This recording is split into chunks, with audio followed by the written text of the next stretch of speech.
All right, there you go. Muffin, are you with me?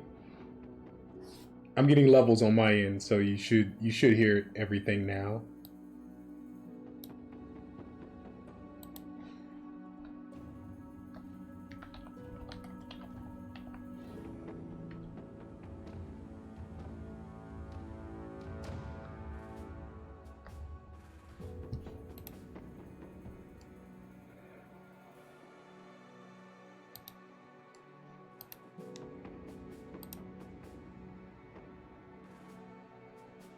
All right. Now where was I? Oh yeah. So in last stream, we cleared Idrock, got our fancy armor, got our fancy armor. Hooray! So that's done. Excellent. Thank you. How's your morning gone? So now what we're going to do is we're going to continue prepping for more legendaries. I'd like to get Witch's Hut done. We have a little bit we need to do before that. Still grinding some fights. Need a couple levels on some guys, specifically our Forge tank. But I think we're going to head south and just beat up nomads. And these barbarians. These barbarians can catch these hands too.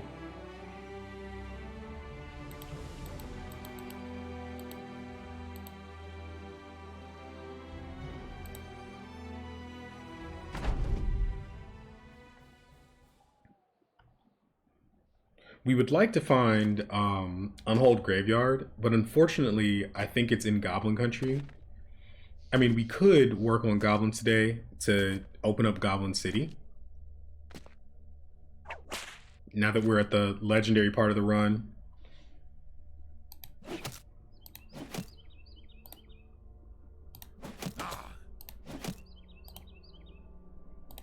This guy is literally just farming XP.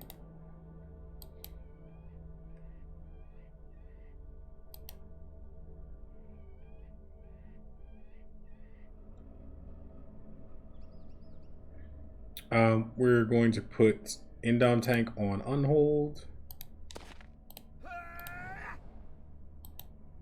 And they should push us next turn.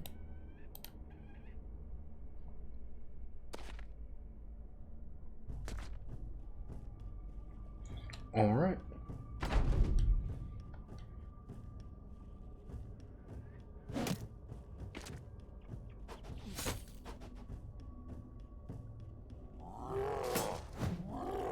So yeah, so this is our replacement banner. We're gonna run a frontline banner for this guy. So we need to get him online before we do any of the harder legendaries. But we have a team that can do some pretty hard camps. So what I'm thinking is, we wrap up this ambition in the desert, right? And then we go smash some orcs in orc country. That seems like a good time. Not for the orcs, for us guys. To clarify. To be 100% about it.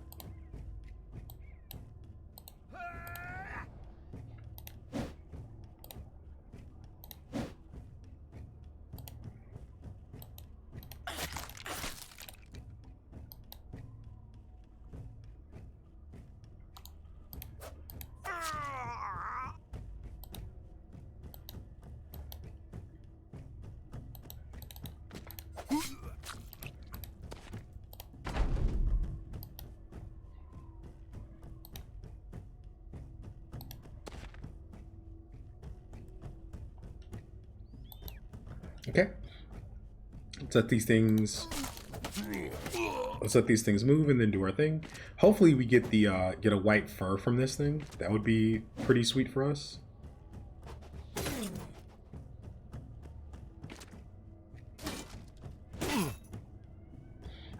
So we're gonna be like getting AFPs. We did get a couple wolf pelts in a ridiculous outfight last stream, so white fur is really good for us. like really good for us. That the unhold crafting material.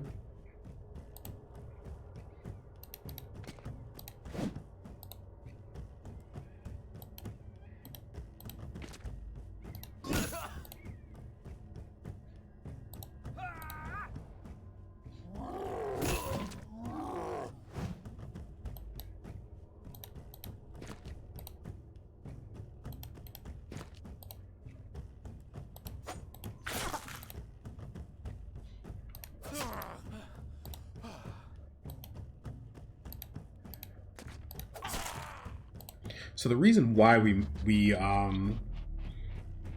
moved how we did there was to try and get a swing on that to make it a little bit easier to manage. But I guess that's not the case.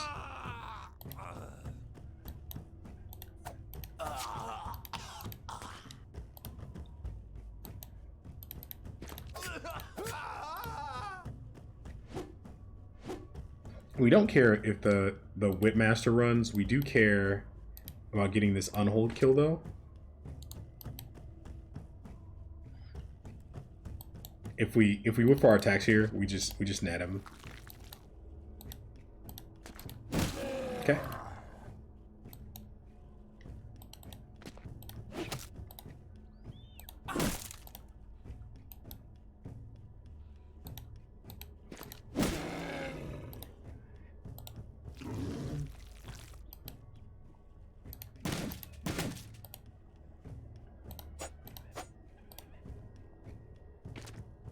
Okay, he decided he was done.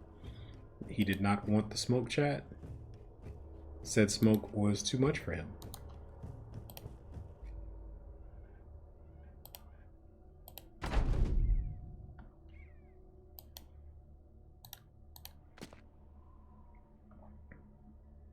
Let's get guys in position.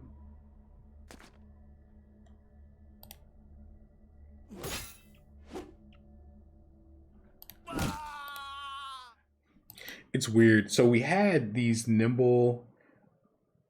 Did you want to start a new run? I do, but at the end of the last run we started doing legendaries, so I might as well do the legendary loop. Like we just finished Idjarok, and we have a team forming that can handle legendaries that's almost done cooking. So I'm like, well, we'll just knock out the legendaries. You know what I mean?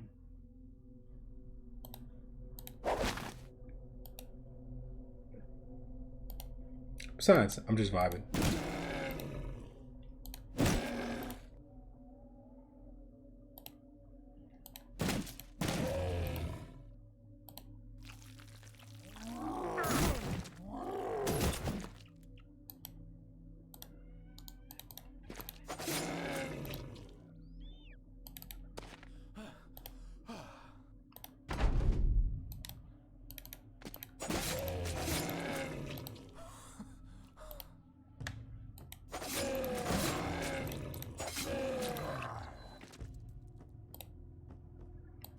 That Whipmaster's long gone.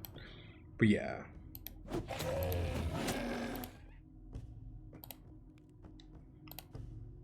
I mean, if people are ready to see a new run, we can certainly consider it. I just kind of wanted to wrap up this one with maybe a more difficult legendary than Idjarok, or because Idjarok was super clean, right? Like it was not a difficult legendary if you understand how his frozen mechanic works. Got a pelt there. That's great. Nope. Like if you understand how his little frozen mechanic works there, it's pretty good. All right. Like it's literally everybody swing, everybody move to him, top of next turn, everybody swing, everybody take a step back. And then your team has to be strong enough to take the hits, take the beats, basically. And then it's like not difficult at all. You know what I mean? But if as people come in, if they're like, really ready for a new run, like we can talk about it. I think a lot of people like seeing this stuff too, which is weird because like what gets you to this part of the game is like playing the early game a certain way.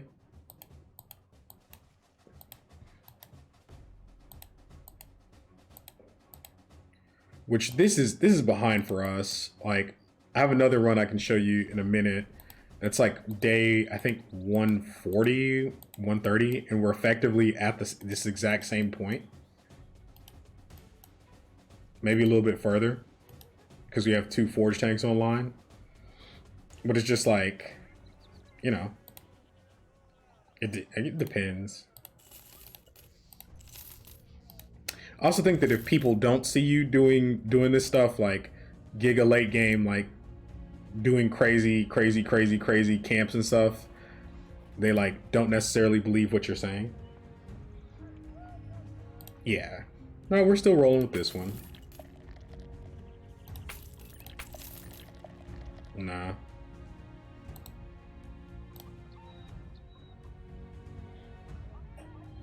We're in the market for a forged helm. We're also in the market for 300 armor.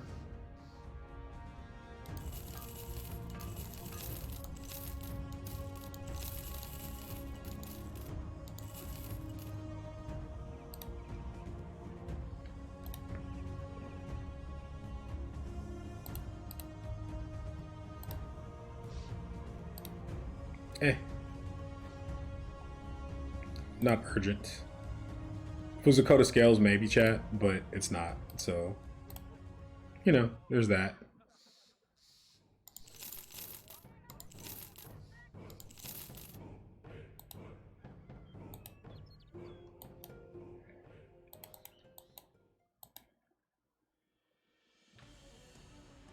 But we're gonna, I think we're gonna go smash Orc Country for a while to finish cooking, bros.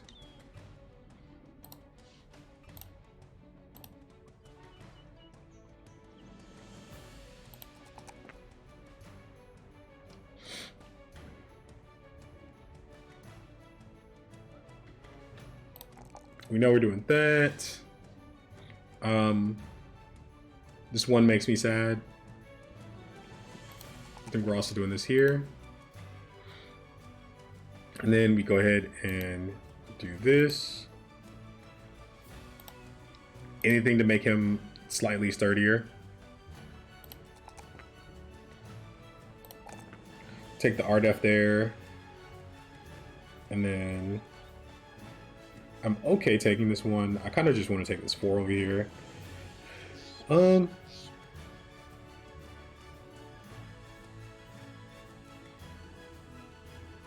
Yeah, I think I take this 4 over here and call it good. And then perks, path, Exy.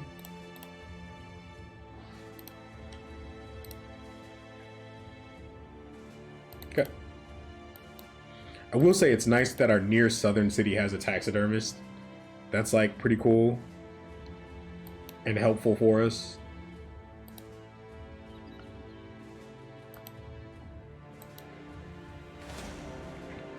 All the cutthroats.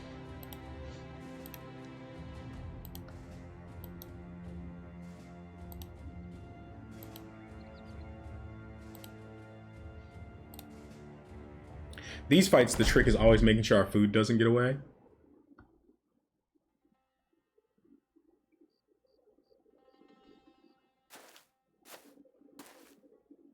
What even generates this stack? Like, why doesn't the stack just upgrade to outlaws? You know what I mean? Like maybe the game's trying to test your ability to deal with large numbers.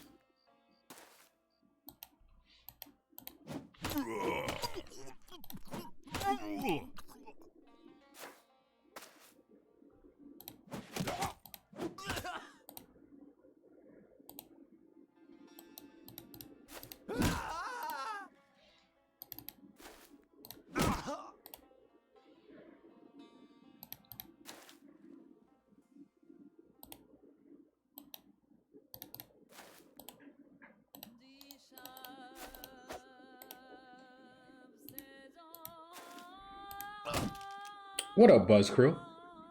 How's it going?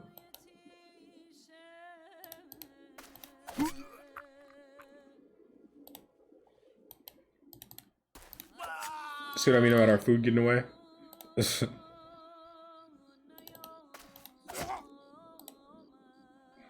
I'm doing well, man. I'm doing very well. Got us a nice comfy run going. We're cooking here. Got us a strong team.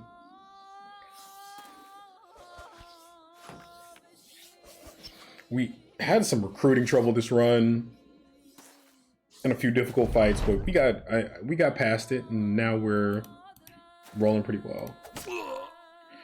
So we just did Idjarok. We're gonna go do Witch's Hut for sure. We're gonna do Monolith at some point. I kind of want to do Library. Sunken Library is probably my worst legendary by a long shot, just because I haven't practiced it. So maybe on the back end we do some library practice. You almost can't lose because of morale. Yeah, it's really more like, how do I, like, maybe these armies were put in the game as a catch-up function for XP or something. But my thought process is like it's more, I would rather fight a smaller, stronger stack, just because I don't want to chase these things. Like, I don't want to chase these things across the map when they start running, you know what I mean?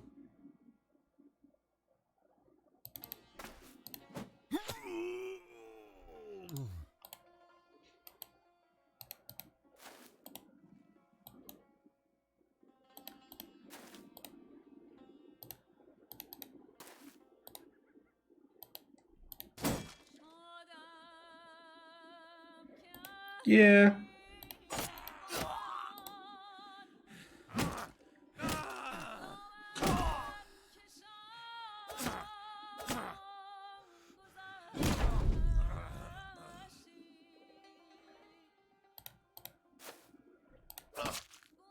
We definitely have dogs.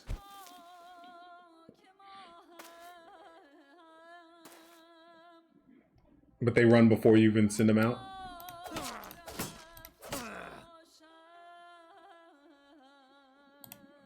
Yeah, that's why I think, like, we do need to farm some XP, but I want to do it in a fun way, right? So, and I think the funnest way to go farm XP right now would be to, like, go in Orc country and just, like, smash stuff. Do you disagree?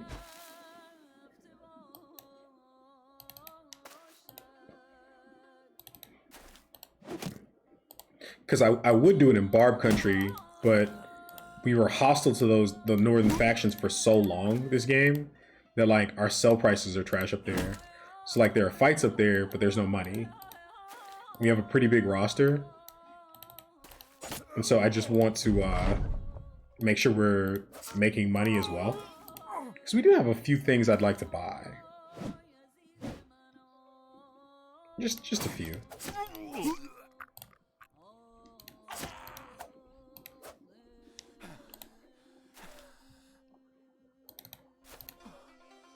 Like, we'd like to make sure we're set on our 300 armor for starters.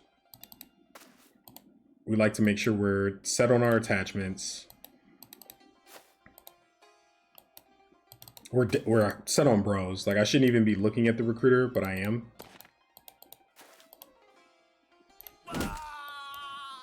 Alright, this is fine.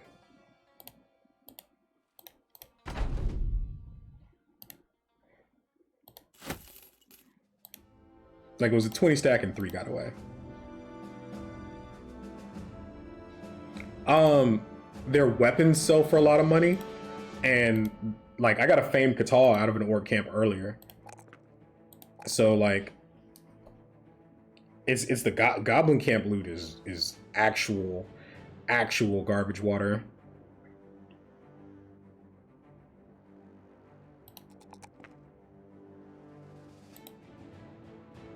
And then this level,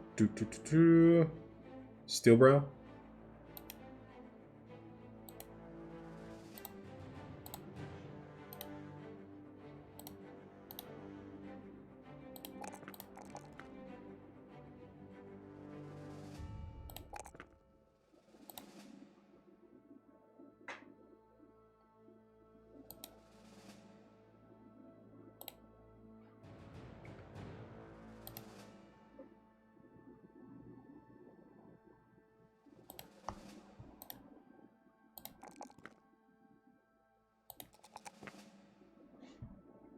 He's obviously going to get fortified mind, guys, but I have to... Like, I'm not going to be able to take full advantage of this. Because he's going to need HP fixing. I played yesterday a bit, like a year off or so. I got clapped. Yeah, this is me just coming back after a year, and I'm super rusty myself. So I get it. Those were chasing peasants. They chased those peasants really far. Like, really far.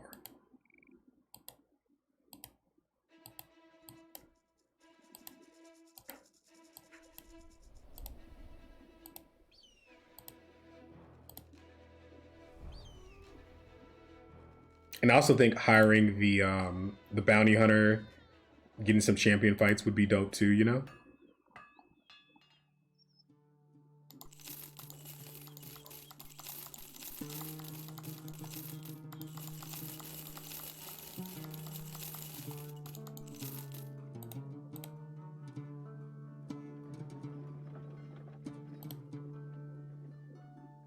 No XP pot makes me sad.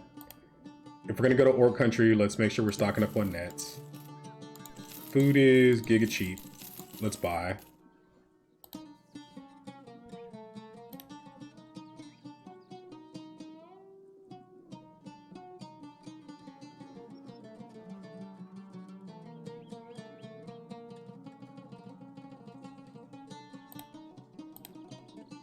This is a beast fight. I want to camp.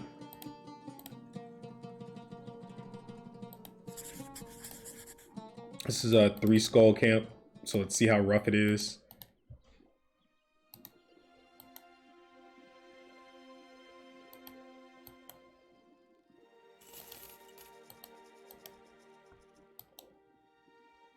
There's some more hyenas for us too. Let's catch our hyena pelts before something gets them.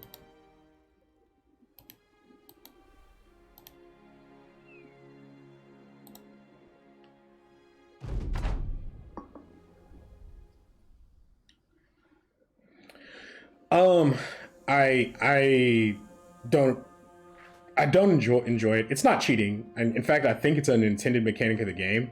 There's a reason why the devs give you the ability to do it, right? If the devs didn't want you to do it, they wouldn't let you click on 2 enemies that are fighting and have and show a UI that shows what's on your side and what's on their side, right? I feel like it makes the game a little too easy, because you can, if you take it to an extreme, right? Like the 3rd day of a run, like you could take a Raiders run, right? And you're up north, right? So you walk around the north a little bit until you find a pack of unholds, and then you kite those unholds into every camp. The unholds kill, because it's early game camps, right? So they're not very highly scaled. And the unholds they kill all but one enemy, right? Like you edge tile it too. So the 2 go together. So you edge tile it, you kill all but one enemy, right? And then, because you can see how many enemies are left, even if you can't see the icons, right? And then from there, right, you retreat and then attack the camp without the unholds, kill the last enemy, and get the loot. And then, like, yeah, so, like, that's, I mean, again, that's, at worst, it's exploiting an intended mechanic, right? Like, it's taking an intended mechanic to the absolute maximum extreme. Frenzied hyenas are no joke, dude. Chewing up even a Battleforge, bro. Like, I just want to go on the record saying they're no joke.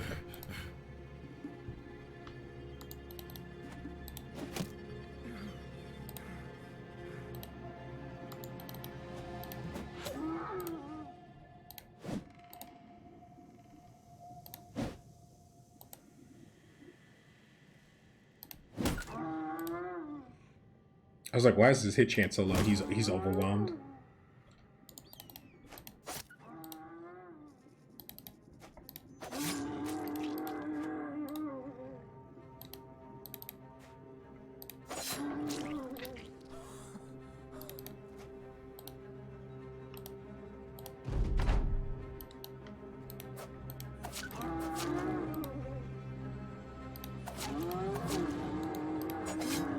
Okay. This one runs, but that's fine.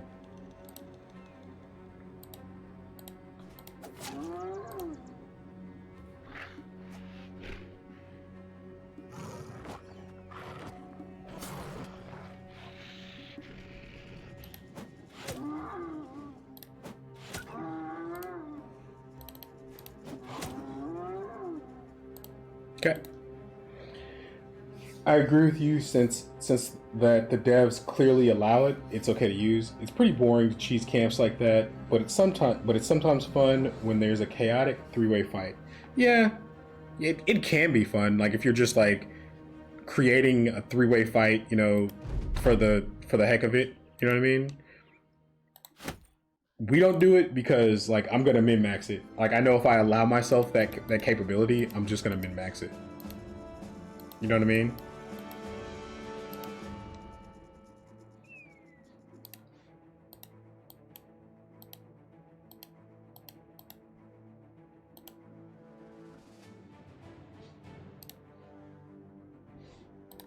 So I don't know how bad this camp is.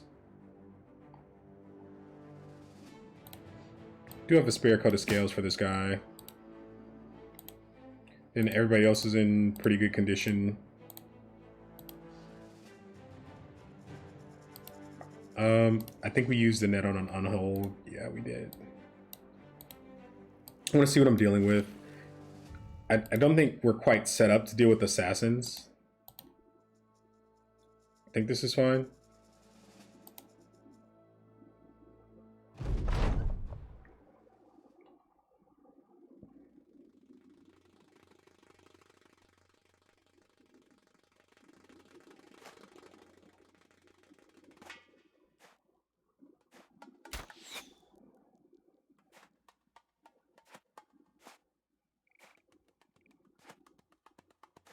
So we engage with our tank down here to make sure they push us.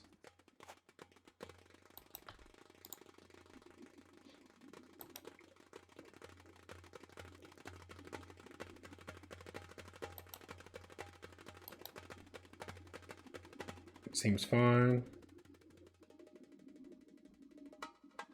Staff swing is really tempting here.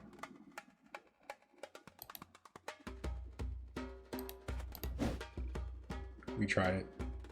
Is this my worst fat newt? It's one of my worst ones.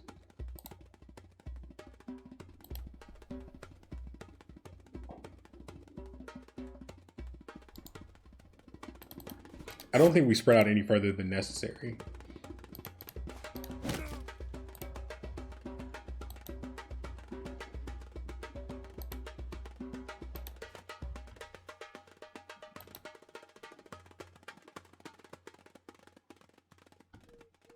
Okay. I'm gonna go all in. You can get the 50-piece McNugget and smash it solo by yourself. That's how you get it, Buzzkrill.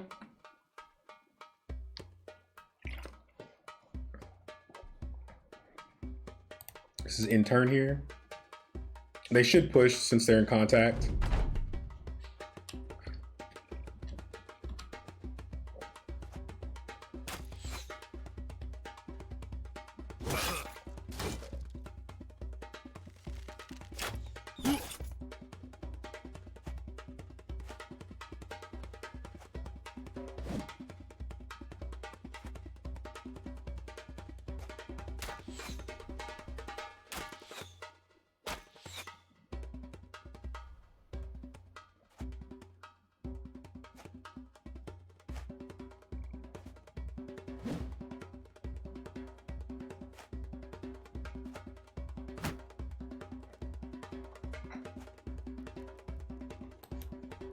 Okay.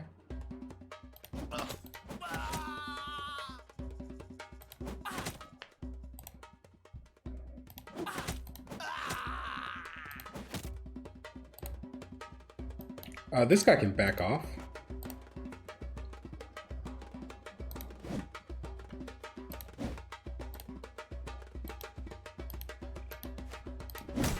So both leaders are topside.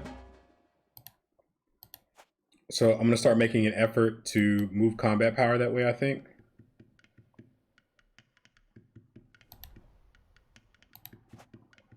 Like, line myself up to be a little bit more prepared for that.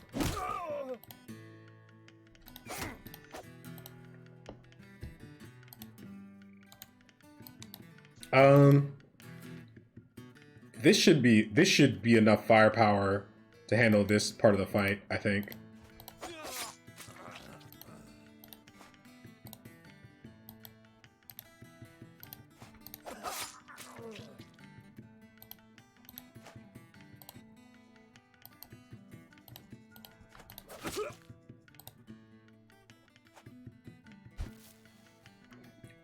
This is a expanded music file mod, so it just adds tracks to the game, but it puts them in the normal loop.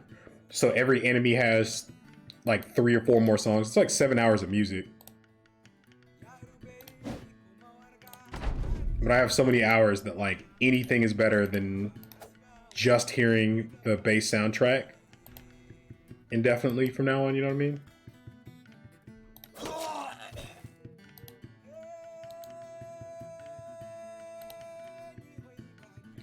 If I release dog and it goes here, I'm super pissed, right? If I release dog and it goes on archers, I'm kind of happy.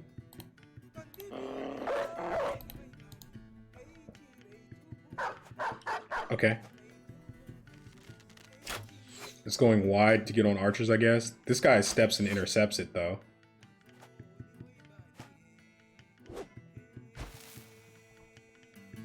Exactly. The game itself, I'm still enjoying. I'm still learning stuff every run. Like, this strategy is still relatively new to me, like Katal meta. And the thing is, like, there are parts of this that weren't in my normal loop, right? Like, getting better at clearing the desert, getting better at finding the craftables I need. Like, I didn't know, for example, even earlier, like my last stream, which was earlier this morning, actually, I learned how, like, what the rules are for beast contracts in the desert. So there are beast contracts in the desert that have specific enemy type assigned to them. And then the other beast contracts are, it's like 40% chance one thing, 40% chance one thing, 20% another thing. And I was like, oh, I didn't know that. You know what I mean? So the question is do I, like, where do I apply pressure? I think I apply pressure here.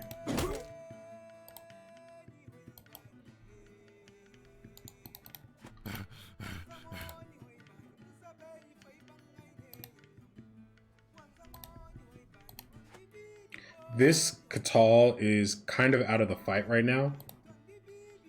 So I probably want to do something about that.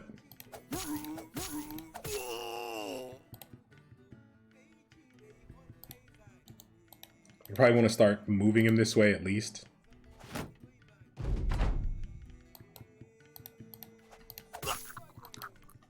That's great for us.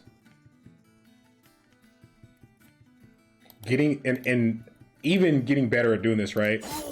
So we lost a bro this run, right? And I was racking my brain. It was a fight like this, but it was a much higher scaled fight. But like, I wasn't doing what I'm doing now. Like, you see, I'm like playing my Katals in the gaps and being really careful, and the Katals are just like smashing enemies in these gaps here.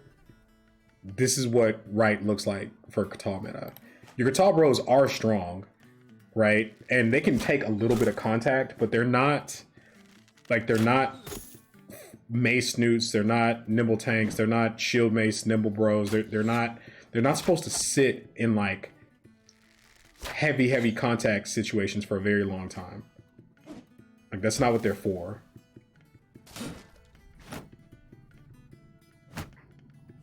Like, they're literally supposed to step. The dog was worthless.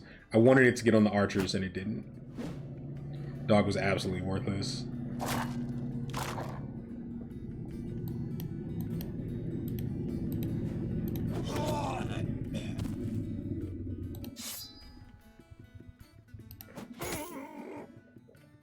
What's RRE's random explored. So it's expert low, random explored are the difficulty settings I use with no difficulty changing mods. So no tryout mod, no like smart recruiter or any of that stuff that makes it significantly easier to find good bros and saves you a metric ton of money in the process. None of that stuff. Not that there's anything wrong with it if that's how you enjoy playing. You know what I mean? Do I just jam archers here so they stop shooting? I think I do. If this rolls down here, it's gonna get messed up. Like, this game, I will say, and someone was talking to me about this earlier, this game has so much content and stuff going on. It's really awesome. The one area where the devs could, in my opinion, could have done a little bit more work, there's a lot of UI stuff that the game needs. A lot of UI, a lot of quality of life stuff the game needs. And so, like, I'll use quality of life mods. Like, I'll use something, I'll show you in a second, that lets me pin an item in a square in my inventory. So I know where it is. So I always know where it is. So, and that's good for my chat because, like, you guys don't want to sit and watch me dick around in my inventory for 30 minutes sorting stuff. Like, that's terrible. That's not a fun experience. Like, you guys don't come here to watch inventory management sim.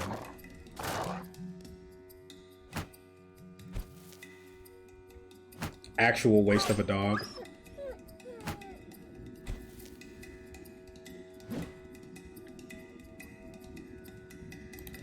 But I do think it would be, like, way too strong if you could actually control where the dogs went, right? Like, if you piloted them, the dogs would be way too strong in this game.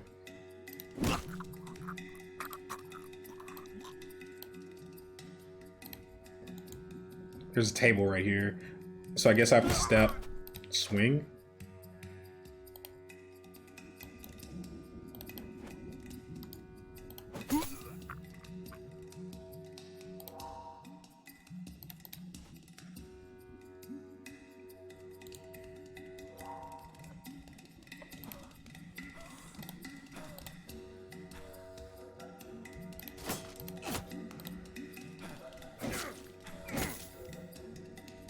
Thought you were getting away.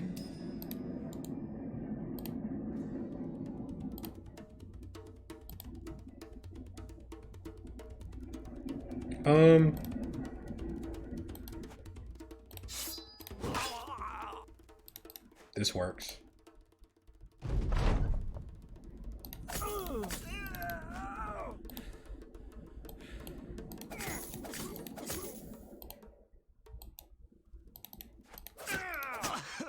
Okay. He's out.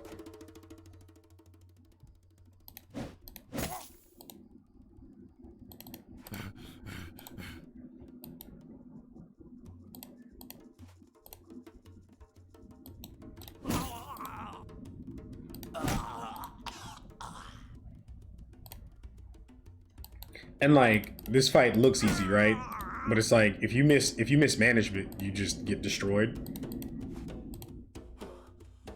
Like, there are fights that are like that where it's like a fight can be super easy, or you can just like, how many hours do I have in the game in total? A little over 3. I'm approaching 5K total. So I have about a K console, and the rest is computer. The rest is PC.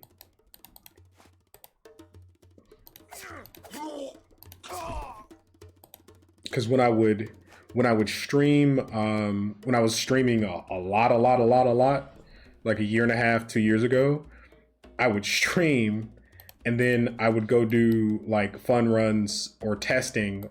I would test stuff on like console.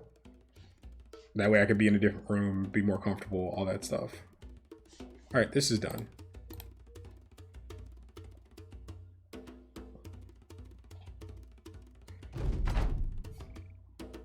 Did they retreat yet? Okay. This is fine. That's our last contract for the ambition. Anybody gain levels? Levels, levels, levels. This is great. This guy needs levels.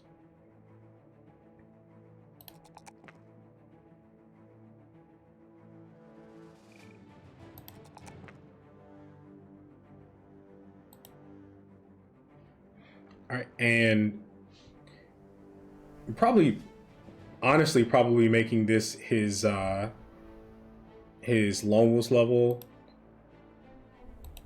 That way, if he has to push forward and tank, he can kind of do the job. Before he can fully do the job, he needs to be level 11.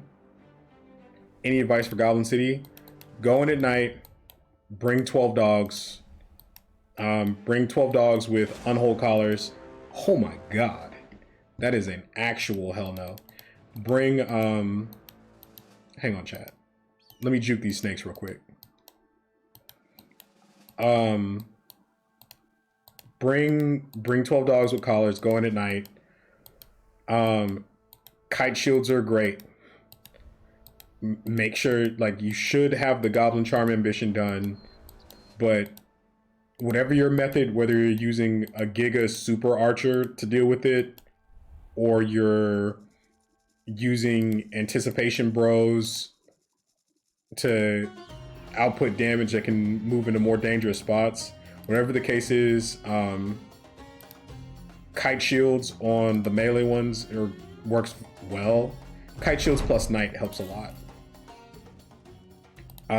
But if you mass dogs plus Kite Shields does a lot. That's like half the job. Taxidermist, make an AFP. Make an Alp trophy. First AFP always goes on this armor. That's excellent. And then Alp trophy. We'll probably put it on this mace that's sitting on the outside.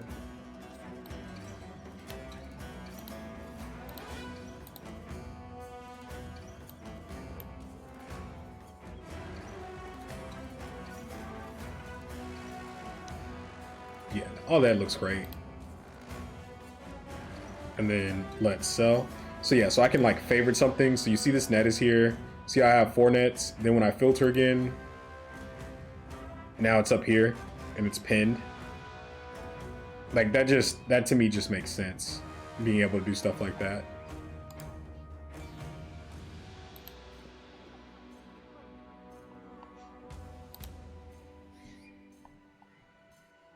The problem is if you're going in at night, like the archer that you're gonna use, or whatever your goblin killer that you're gonna try and do it at range with, needs to be cracked. It needs to be absolutely cracked. Like,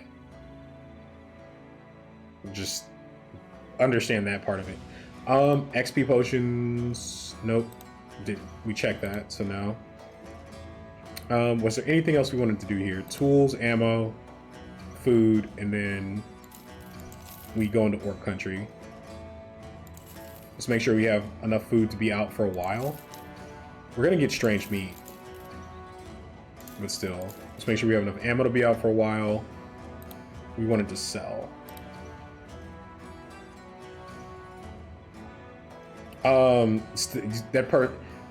That person, if you're gonna do it that way, which by the way, you typically use my tempo hybrids and give them X-bows or war bows, but that's not like the primary way I handle the fight. I actually mostly use melee bros for that fight. It's just kite shields, man. Kite shields at nighttime. And then it's 12 dogs and it's very, very good positioning and trying to take one half of the fight at a time. If that makes sense.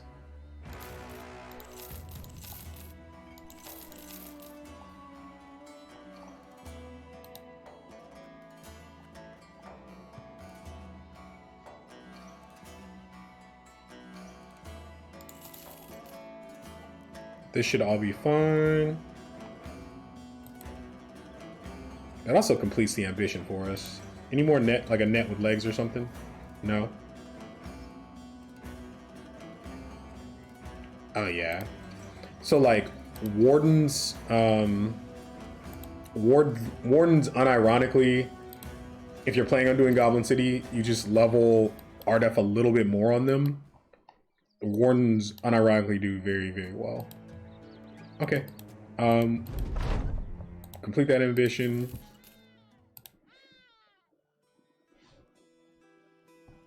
We're really close. So now we're gonna go smash orc camps.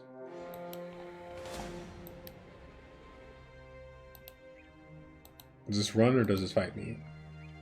I don't want a third party yet, even if it's peasants. I got dragged in because I was too close.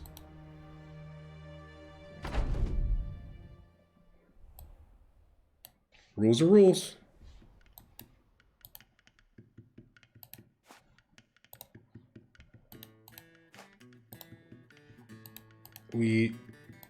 It's not allowed.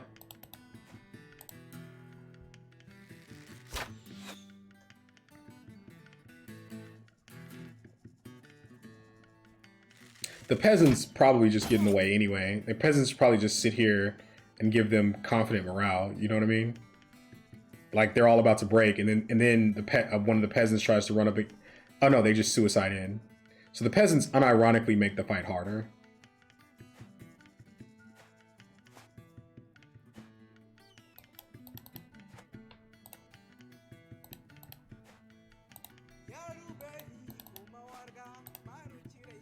So we're just gonna manually back everybody up here.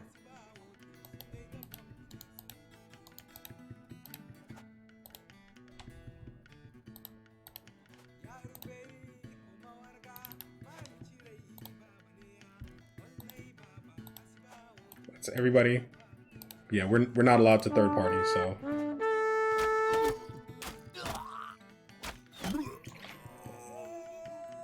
We take the hit.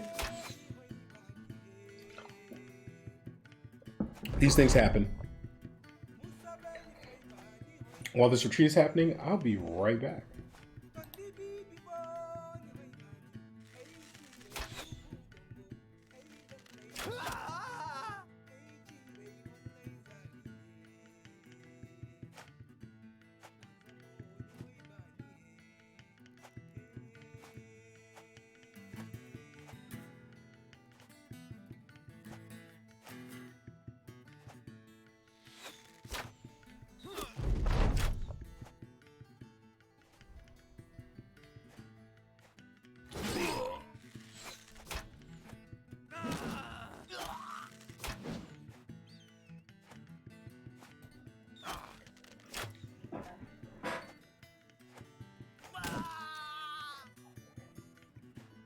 I'm back.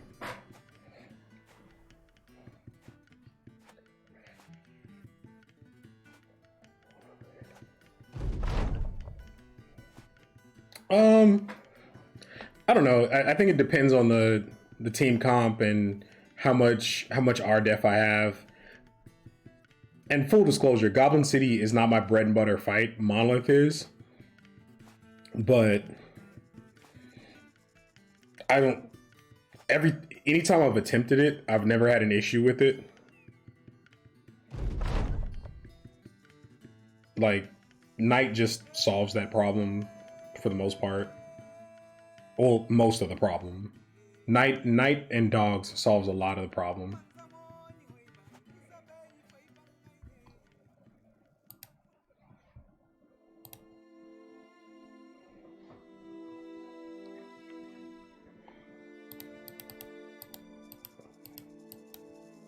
I'm just not going to worry about this. More hyena pelts.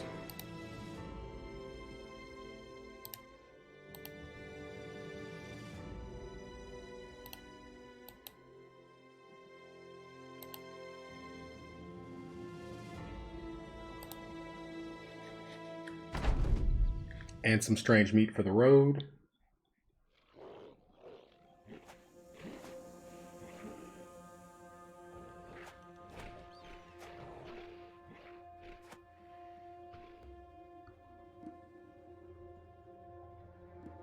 But yeah. Yeah. And try and use the northern dogs if you can. They make sure they have collars. It helps. Try to make sure they have unhold collars, but even if they're just regular dogs with the regular collars, like it's such a massive difference.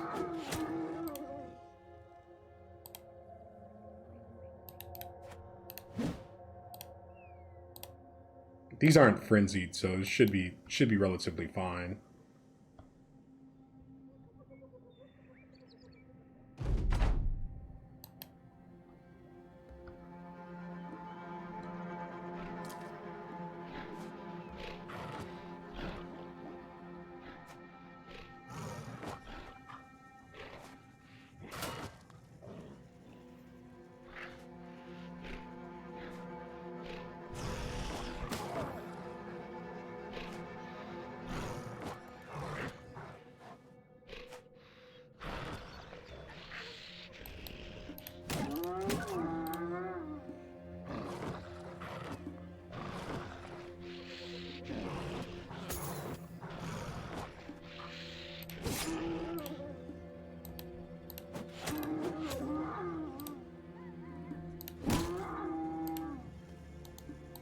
That's not a pelt.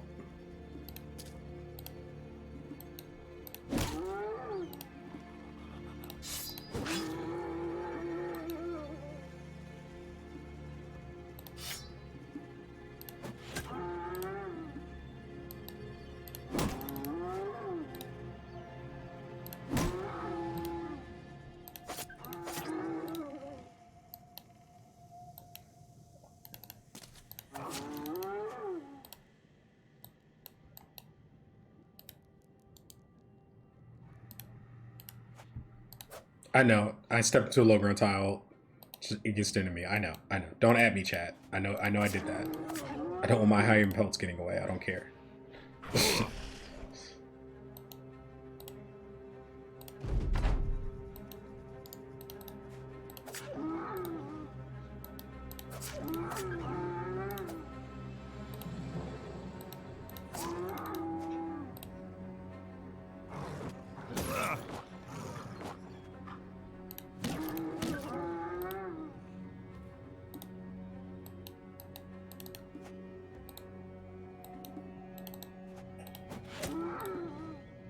I mean, and you can watch if you want to do some testing for the dogs. By the way, like go into, obviously you're not going to find a camp that's the same size as Goblin City, right? But like go into like one of the really large goblin camps and like watch what happens when you set up and you send out like and you unleash 12 dogs into goblins. Like they especially at night, they really mess them up. They tie them up, they distract them, they block shooting lanes, they do all types of cool stuff for you. Orc country.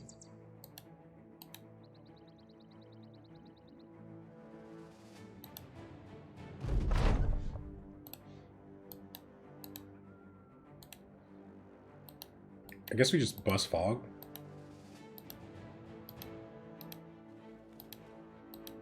Yeah, so like practice on those camps.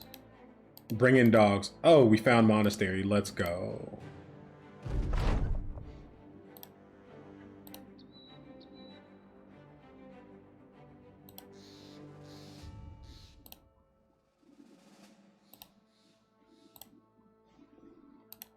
You got all three, right?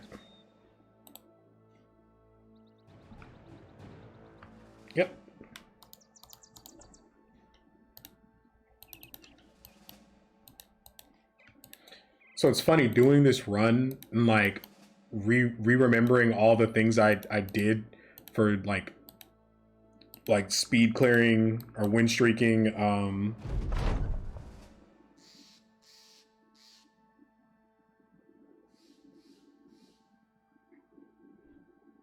For win streaking on Monolith, like little things I used to do, like making sure I had a monk or two sitting on the bench as early as possible all run, right?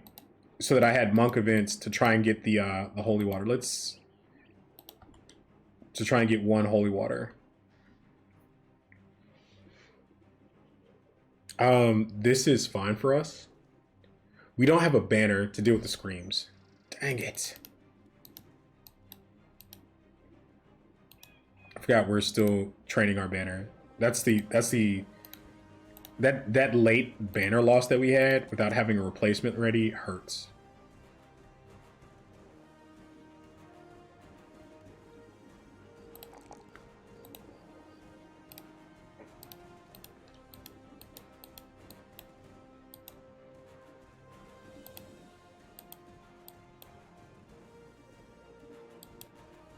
That's fine. The tier 2 orc camp should be fine.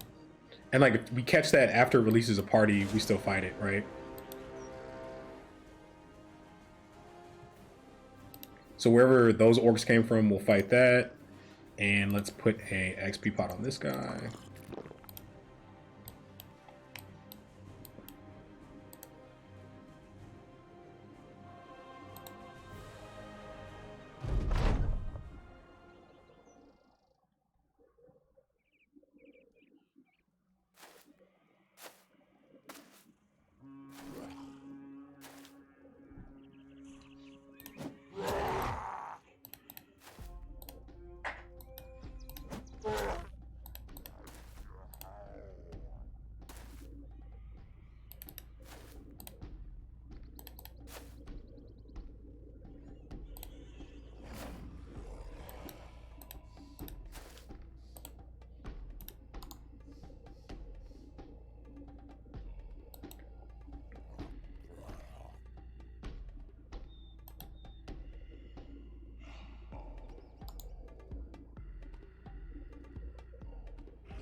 Oh, I see. This is 2 spaces here. So he should be there. Got it. That's fine.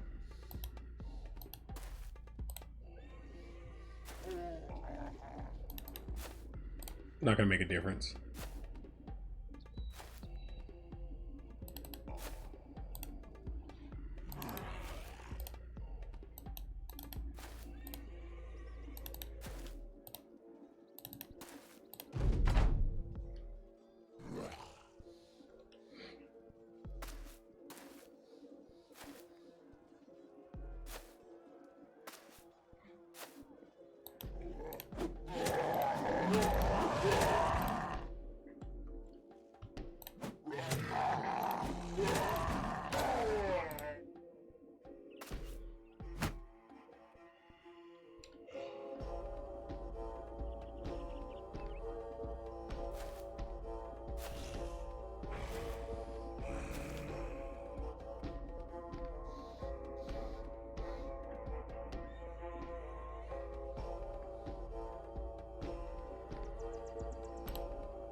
Okay. Okay. Okay.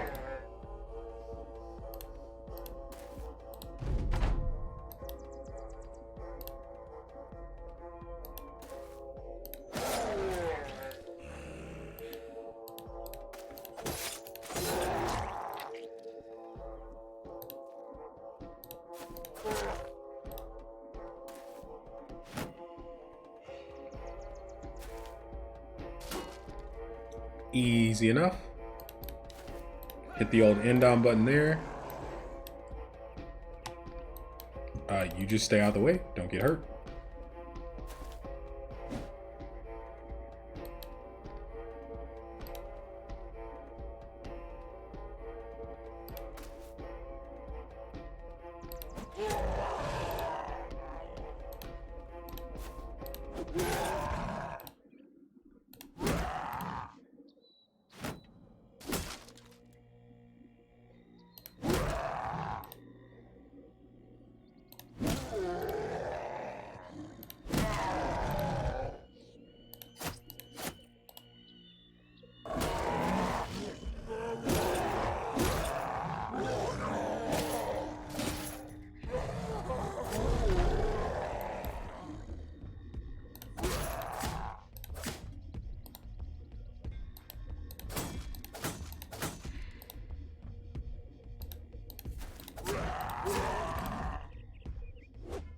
Fearsome does work on these things, man.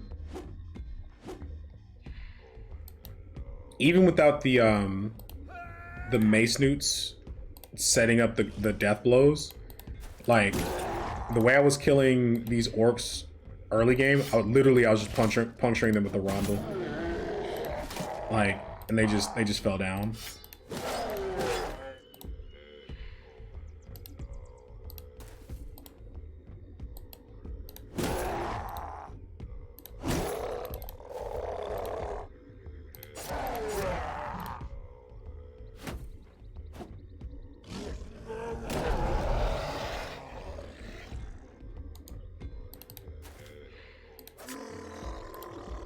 So you guys know my favorite time to hang out in Orc Country? You'll never guess. VIP to anyone who guesses my favorite time to hang out in Orc Country. The first person to guess it, I guess. Let's check his shield. Don't you break my famed shield.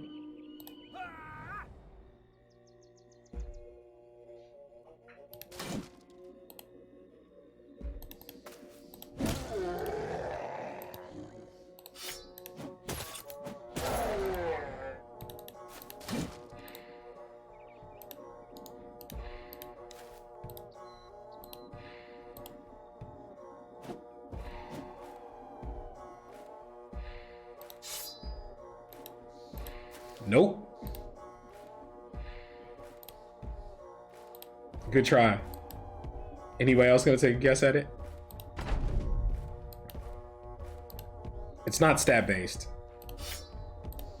I give you a hint. It has nothing to do with my stats. Stats or level.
Why do you say Undead Crisis, Dreamforge?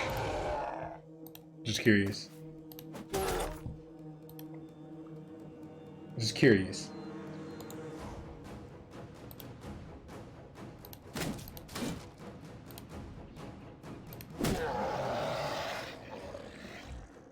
I'm curious why you said that one.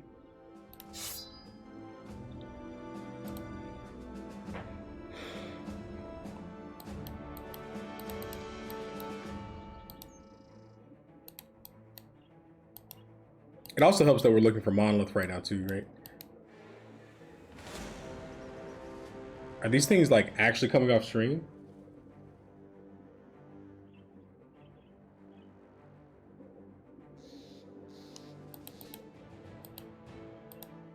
That is the correct answer. And I did apply your VIP, by the way. I'm just waiting for the diamond to connect. No, I literally just hate fighting undead. It's the most boring fight in the game. More than anything, they're the most boring fight in the game. There's very little to do with like techniques in fights. It's just boring. It's just boring.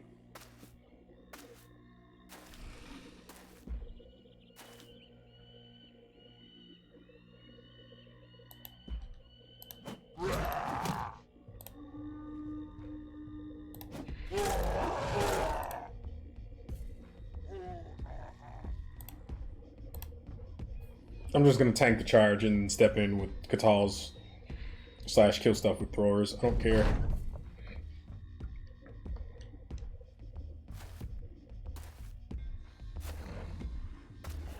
After your gunners are ready, yeah, because they don't have like really smart pathing AI. They just like they walk into that ass whooping is why.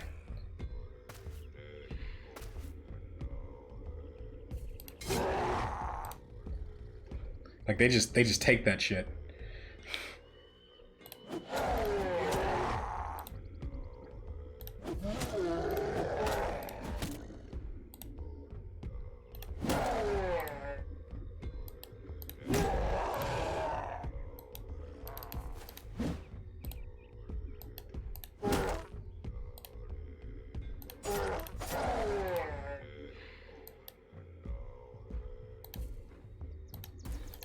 I'm sorry, but this track is kind of a banger.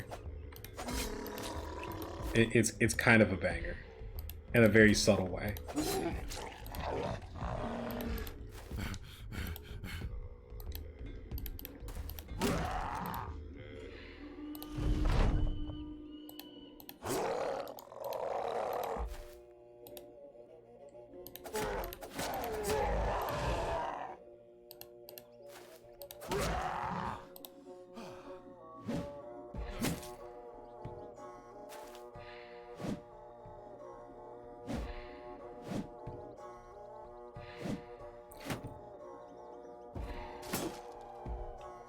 See, I kind of wish this song was one of the Nomad songs, and I wish the Nomad song didn't have that like desert drum and bass track where it's just drums. That's the only one that like because it's cool the first couple times you hear it, but that one gets a little too repetitive too quick without any instrumentals in it.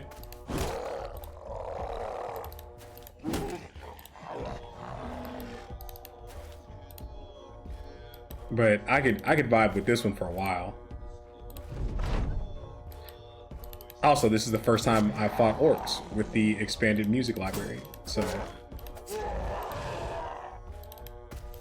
maybe it gets old.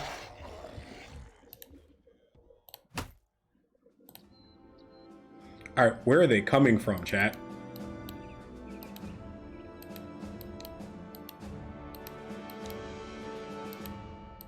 Help me understand.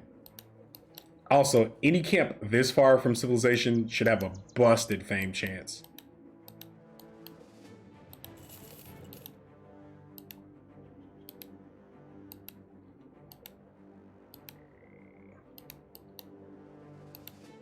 Like, where are they coming from?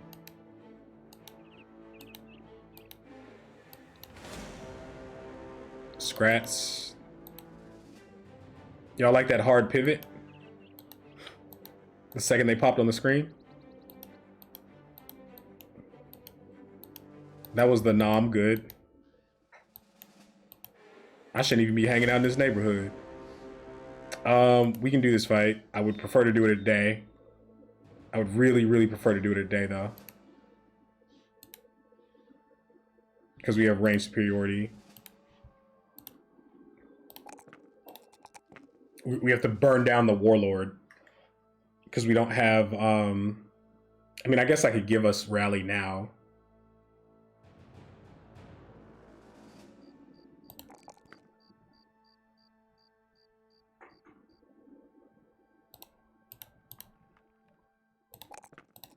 Abysmal HP roll.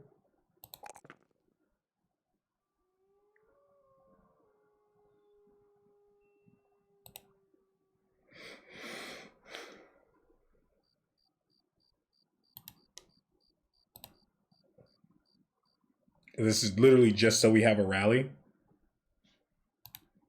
And then in order to do that, we have to give him lighter armor. Because he doesn't have the fatigue to blow the banner.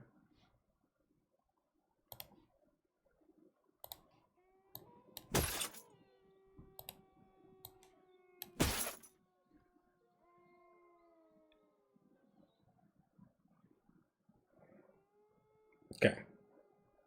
We can run it this way. These guys can actually be in tile. Blow the horn. Blow the horn. Blow the horn. That's what I meant. You knew what I meant. There's a universe where it's just like, hey, we can just never let this guy take contact and do it this way. This guy has actually one job, and that's to sit there and do the thing with the banner. But we want to do this fight at night. Or sorry, during the day.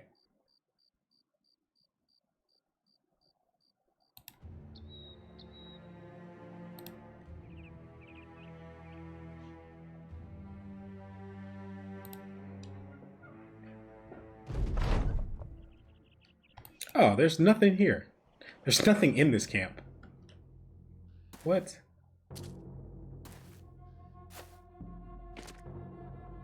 I mean, it did just descale, but still.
Okay.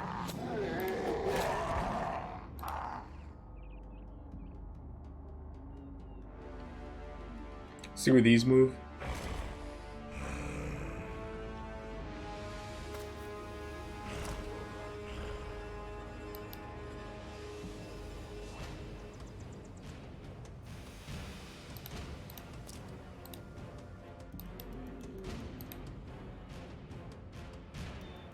One, two, three.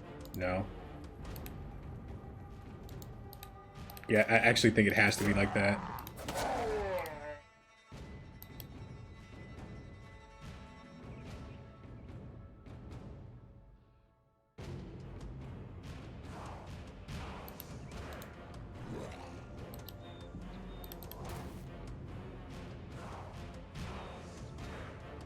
It's not even worth breaking the Catals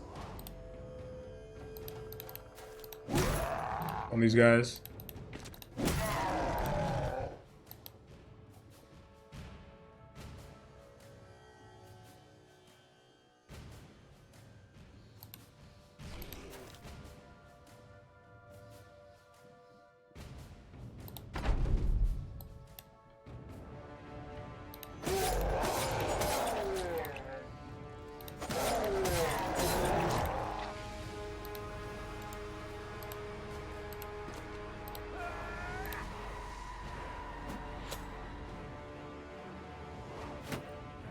Look at him. Look at him do making his debut as a thrower. Get in there, you. This just gets away.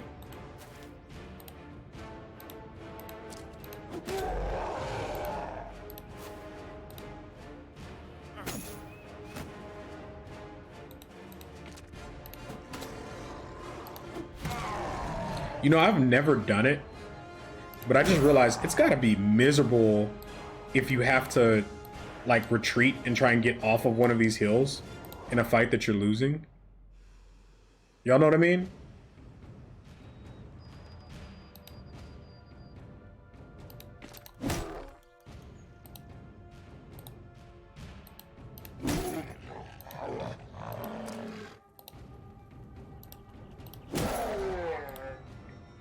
Like, generally, ow. Generally, I've never had an issue with that, but, like, man. I imagine it's got to be pretty terrifying. Does this one have 9 lives at least? No. YOLO.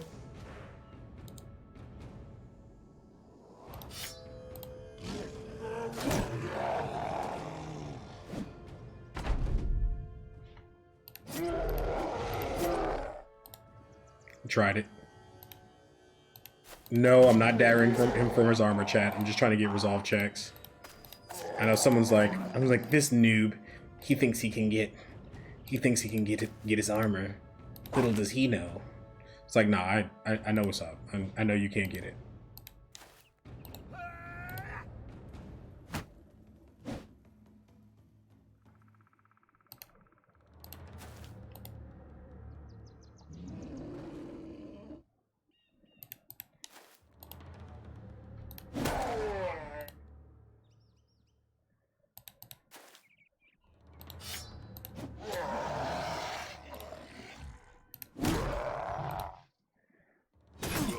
Ow, this guy's near dead.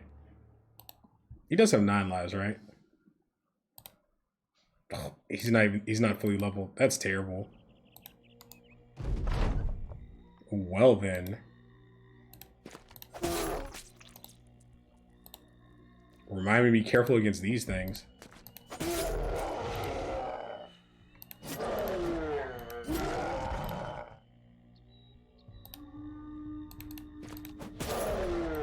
It's just cosmetic, chat. It'll buff out. It'll buff out.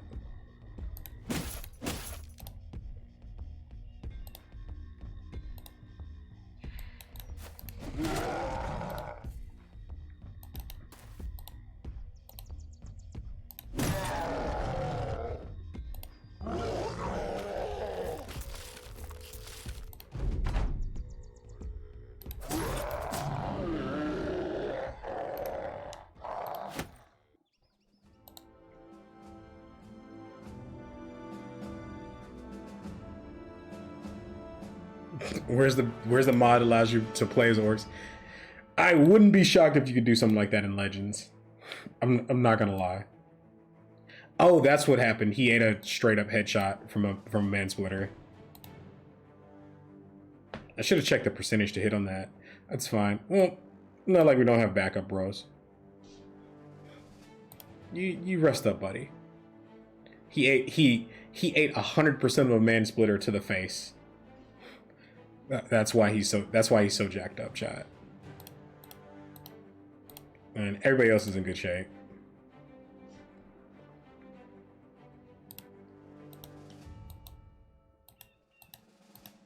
I should have just netted him and killed him like normal.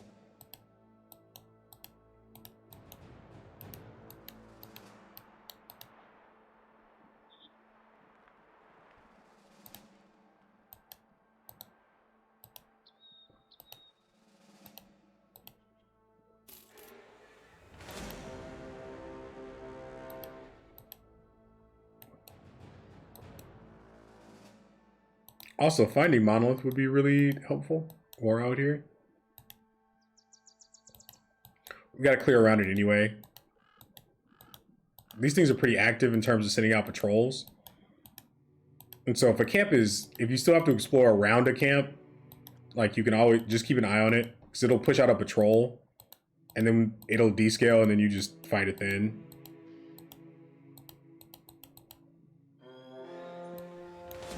Why are there so many scrats out here? Also, there aren't very many orc camps out here. Like, these are all huge, like, massive orc camps. I got it. But, like, where's the, like, mid-tier orc stuff? I busted a bunch earlier.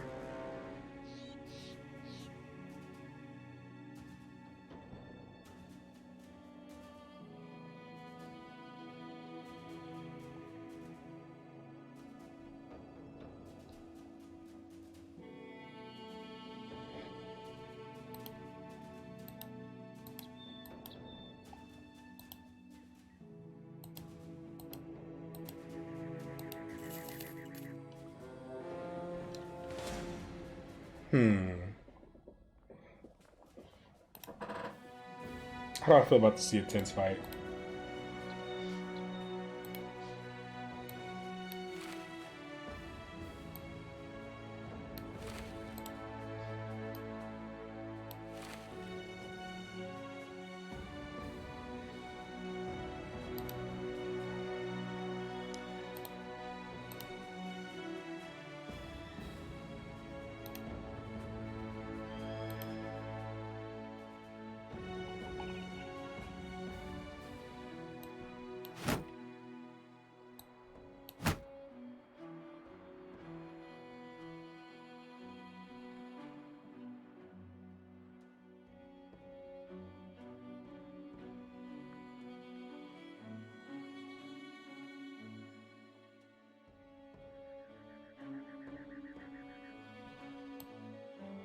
Again, not having Endom here is like super sus, right?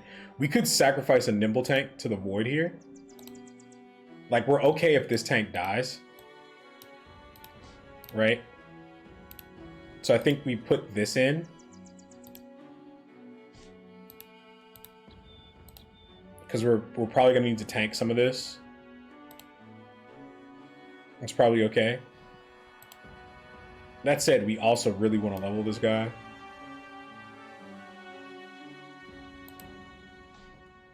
Like, how much do we trust this tank to do this job?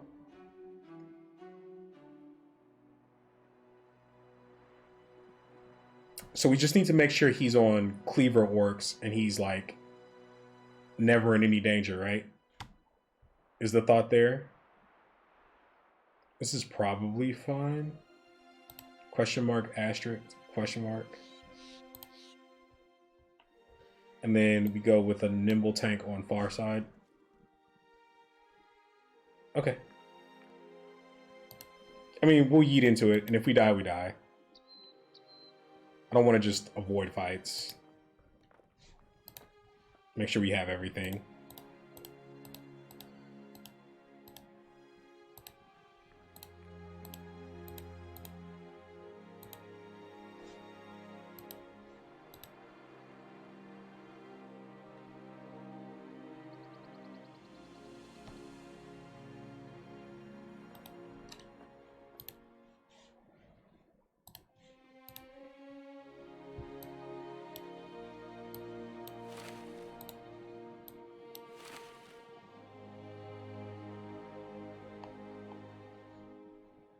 Okay, now we have everything.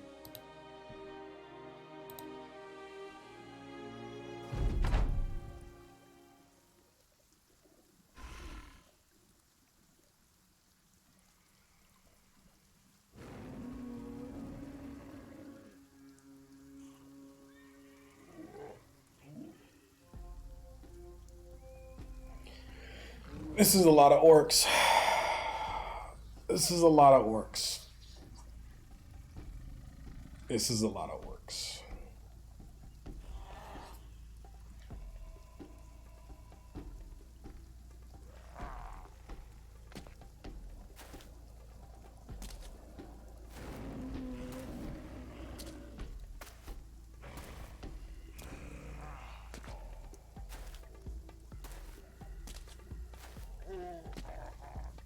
No. No gunners. The biggest issue in this fight, honestly, chat, our tanks are on the wrong side. Like, this guy is still in the oven. Every single orc on this side has an axe. Every single one of them.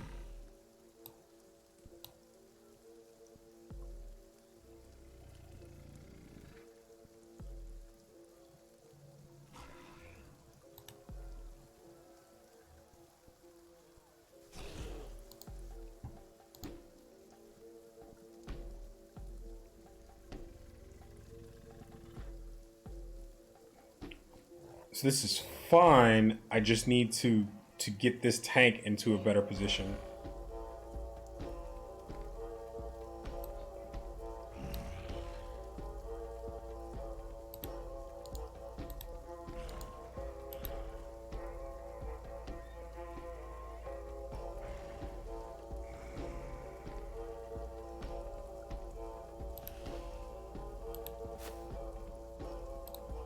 All right, I got it. We're gonna do some shenanigans.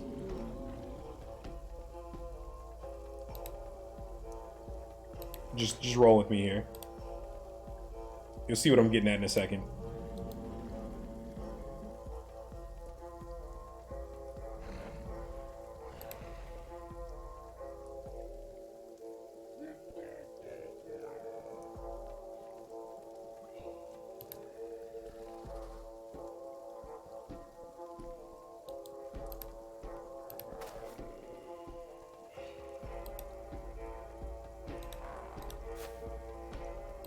We're running a reverse, chat. We're running a reverse. They don't know where the tank is going.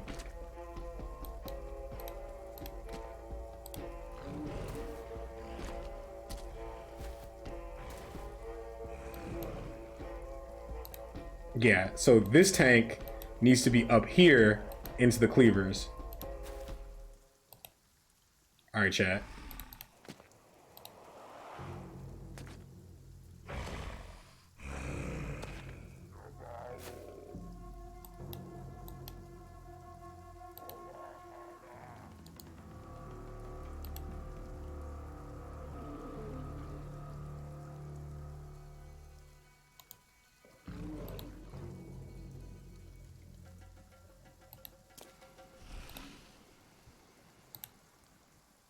I don't know if this is gonna work or not. It might just get us killed. But if it works, it's gonna be awesome.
So the problem is this tank doesn't get there and doesn't get where I need him to be in time, right?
This is so we don't eat a round of stuns.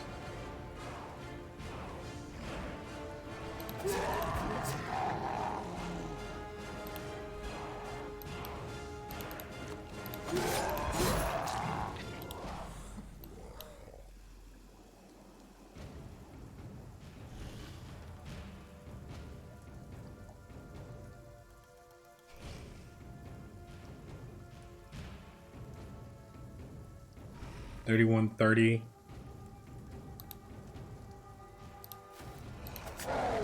So that doesn't get to swing.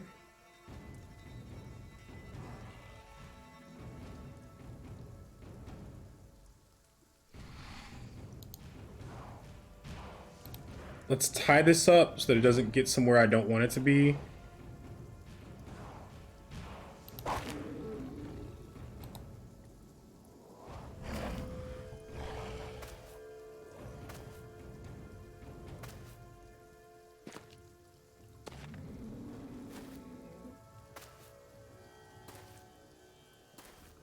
Is this shit gonna work?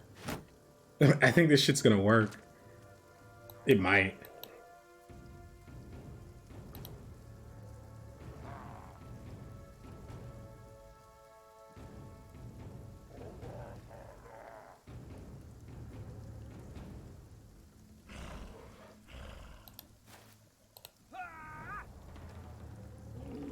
position secure.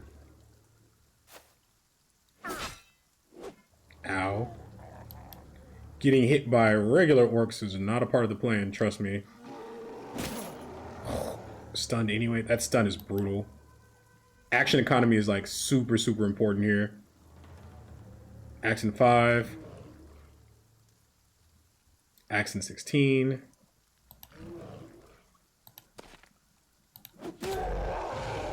Didn't get it. How bad is a push if he pushes in? Probably pretty bad.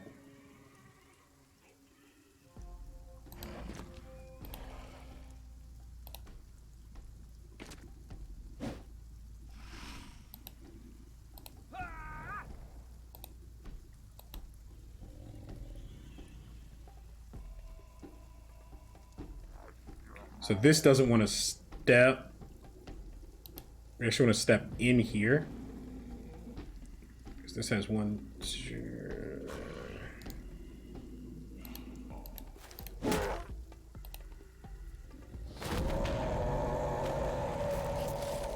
Shh, the fucking scream.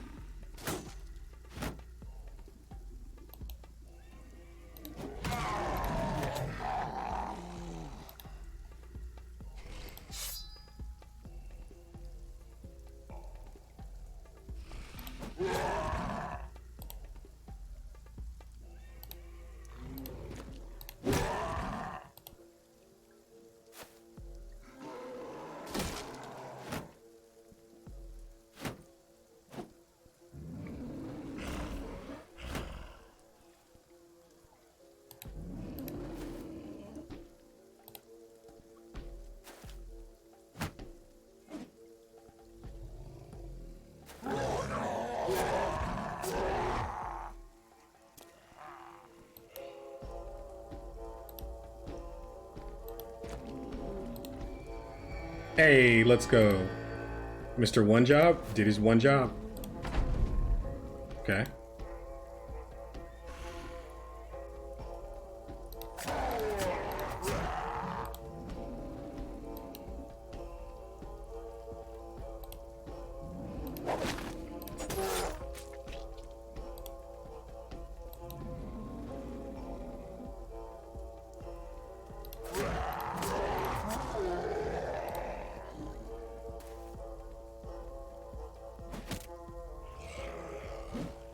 This is still a lot of damn orcs.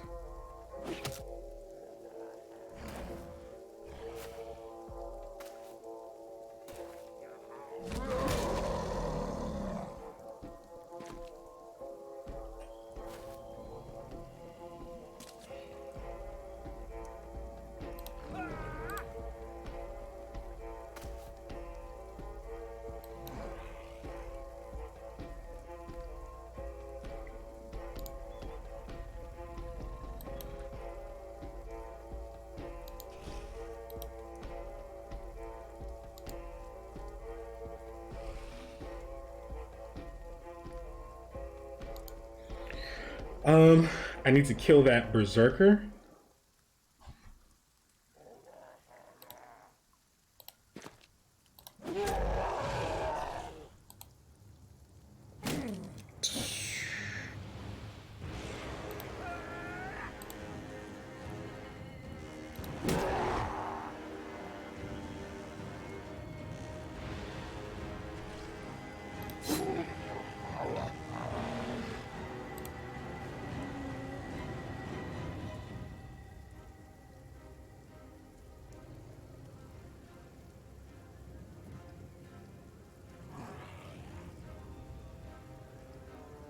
I need to attempt to disrespect to block berserker on this tile. Okay. Just running contain. Okay.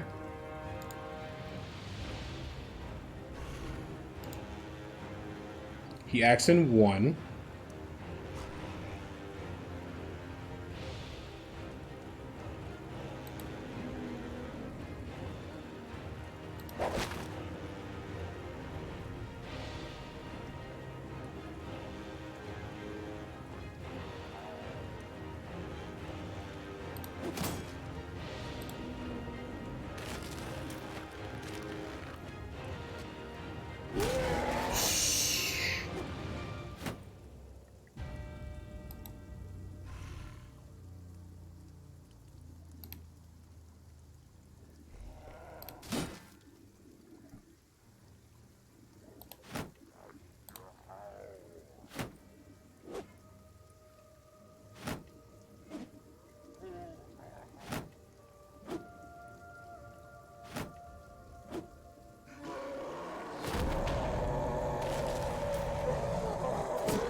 We need morale breaks.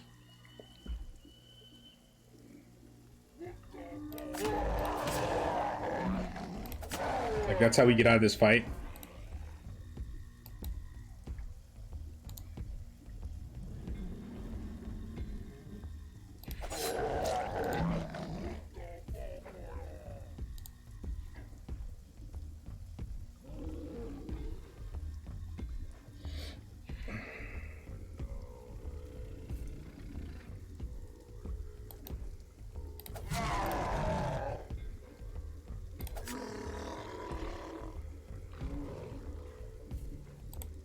The south is really bad.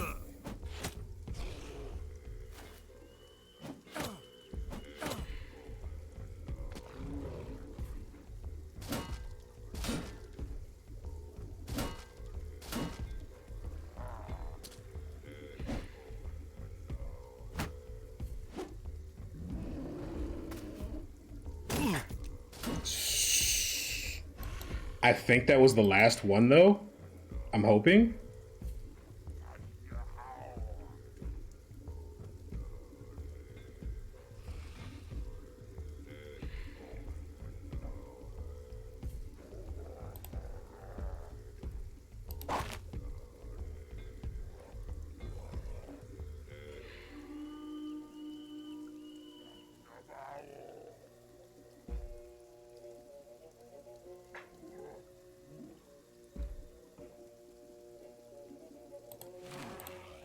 The reason I'm netting is so that we don't have any... I'm trying to slow down the pushes. In case you guys are wondering what that stuff's all about.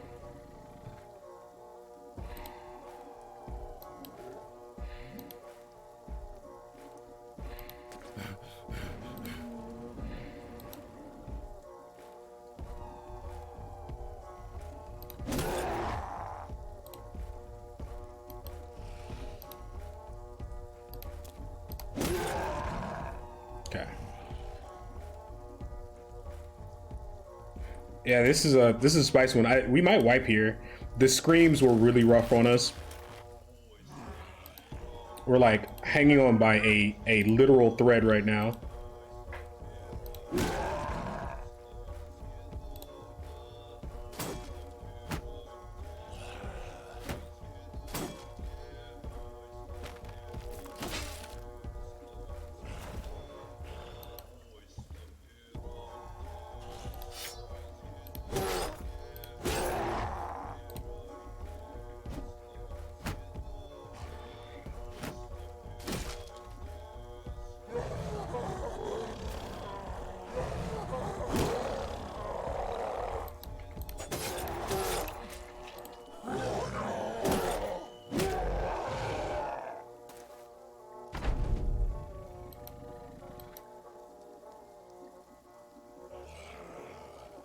And I have stuff going out wide on me too. Brother, give me a break. And like I have to stop this from getting on something. This runs and stuns.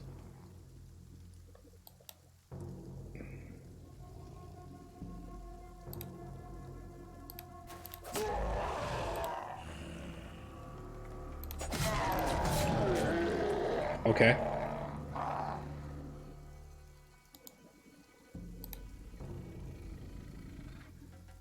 So literally anything is better than something getting on our thrower here, right? So I attempt to disrespect. It's crappy, but I have to do it. Don't get it. That's unfortunate.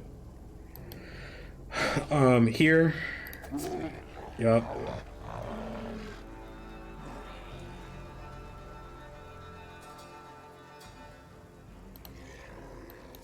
Let's start moving help where we need it in this fight, which is down here.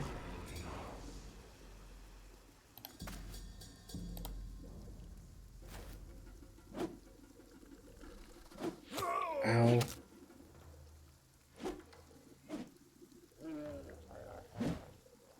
So at the beginning of this fight, we had to do this crazy, we had to roll, our tanks were lined up bad. So this guy doesn't have bags and belts. All of these have axes. He can't tank this. He doesn't have Indom yet. He's like level 8 or 9. And he doesn't have bags, so he only has one shield, right? So he can't tank these axes. They break his shield and then he dies, right? So, and this is the tank that we needed. This tank started on this side of our formation. This tank started on this side of our formation. So we backed up and rolled the tanks, and we did like a if you were into football, we did a sweep. Like, or not a sweep. We did a yeah, we did a reverse. Sorry, we did a reverse, and just like it worked. Like I was like, oh, we're dead here, and then we did this reverse, and it like kind of worked. We're hanging in by a thread, by the threadiest of threads. This has to move through like 2 zones of control to get up here.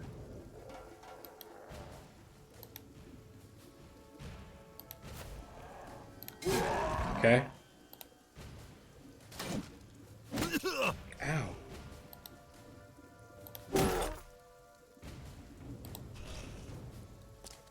Okay. Screams appear to be having less and less of an effect.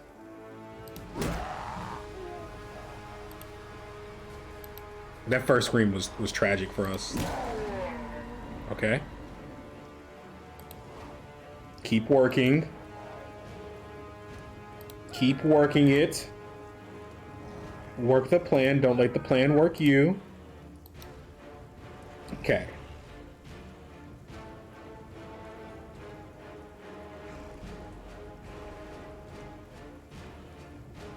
So we need to save net for Orc Warlord. Right?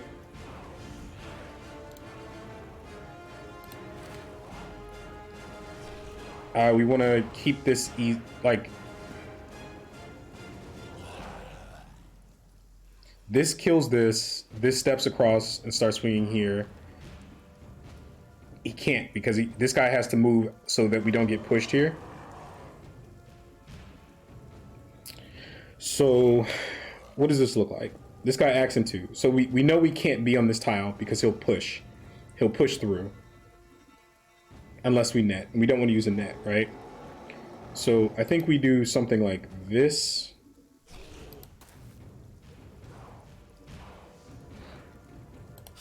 We swap back to our throwing weapons and we call it good.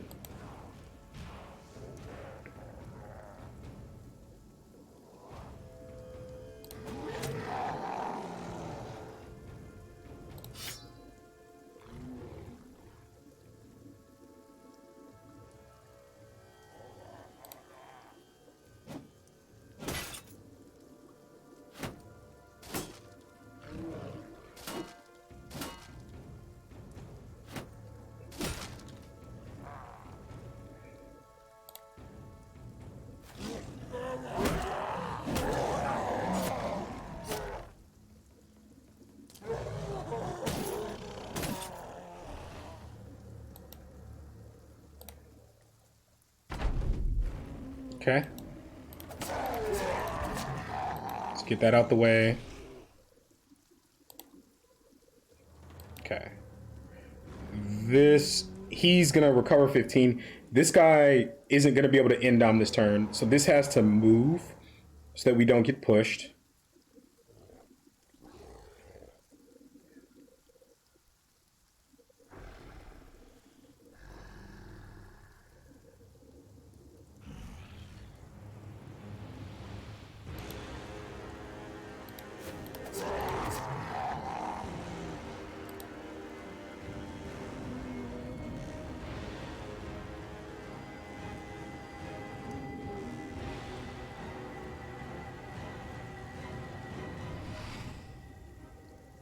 There's another world we live in, and in this world, we swaps this dagger, step, puncture here, puncture lands, and breaks him. Like, that universe is pretty cool.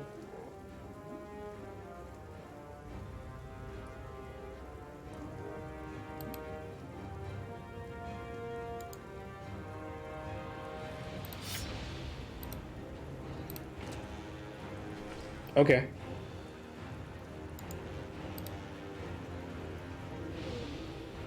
So now we just don't let him push. Although if he pushes, it'll move him back one, but it'll be push swing. I don't like that because he'll push swing, and if he connects here, we have a problem.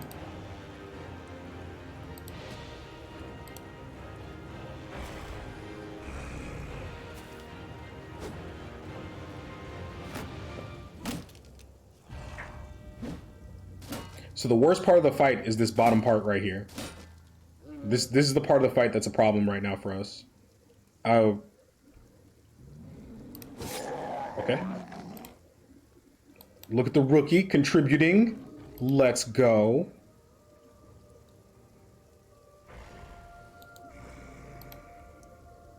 Let's get help where we need it.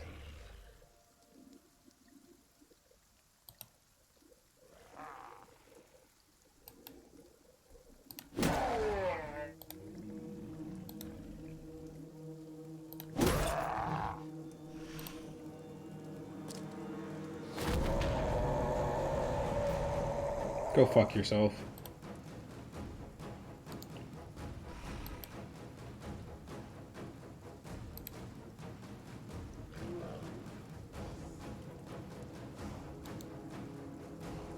This guy is holding our net, so we need to be... He's holding our net, and he's having fatigue problems, right? Not fatigue problems, but the fight's just gone long. So I think that we... Like, is he turn done?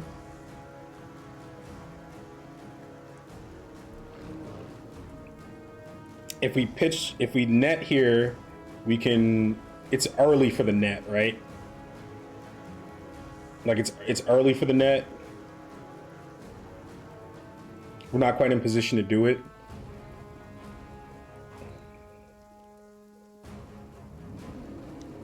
Do we have another net anywhere? No, we don't. So this is literally our last net, chat. So let's use it wisely here. I think this guy just waits. This is his recover turn, which is fine.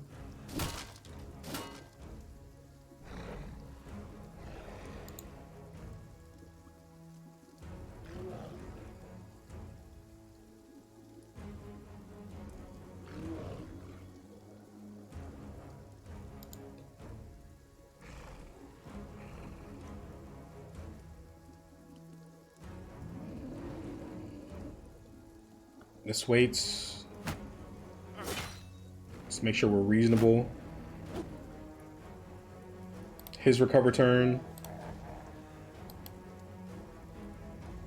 Just keep doing your thing, buddy.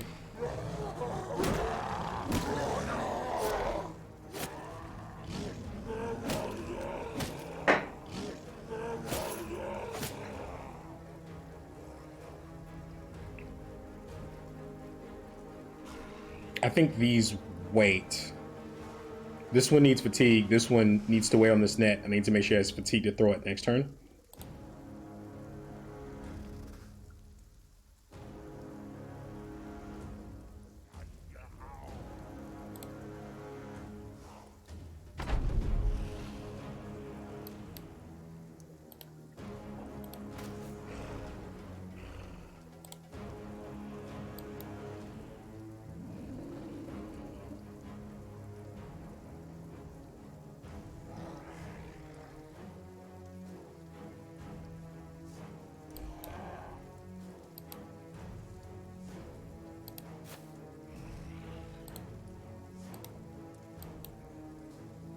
We can't stop on this tile because that encourages a push. I mean, we do have some end-dom action, but I think we just do it this way.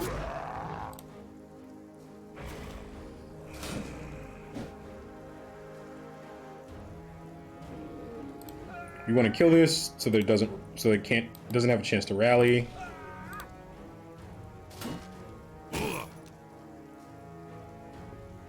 That's bad because now these two are free to move.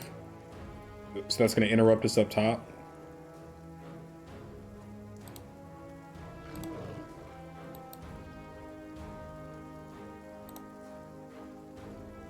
36.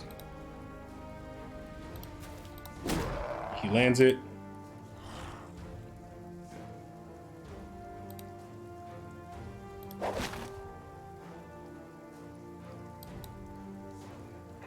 Y'all's job in this part of the fight is done.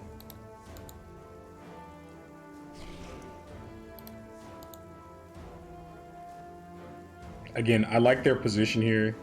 We'll wait.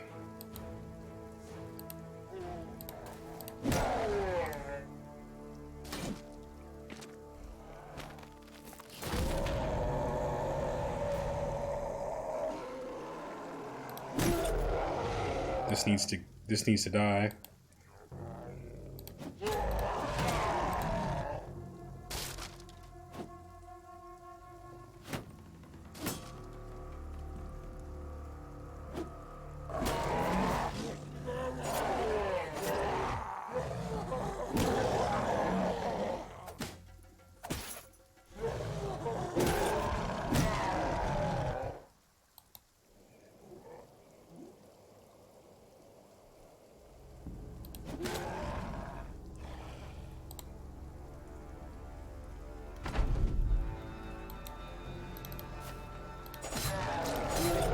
Gotcha, bitch. Let's go. Let's go.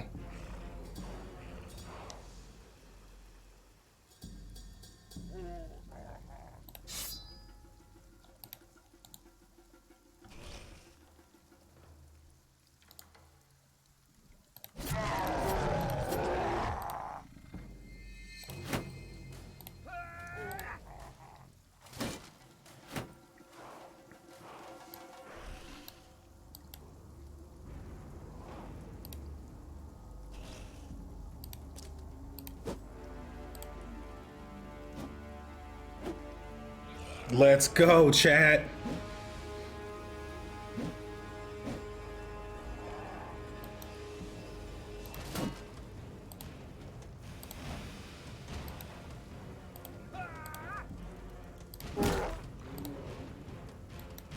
This fight's infinitely easier if this guy has 2 more levels, by the way. Because we would have just... These would have, like, all been tied up on one tank, and we would have been fine.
I just never let this confident orc warrior swing on my guy.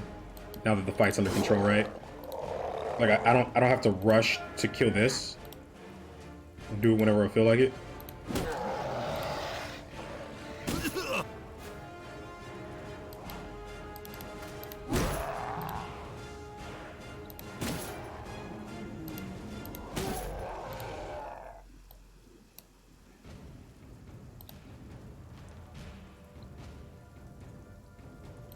Put you here, help handle this.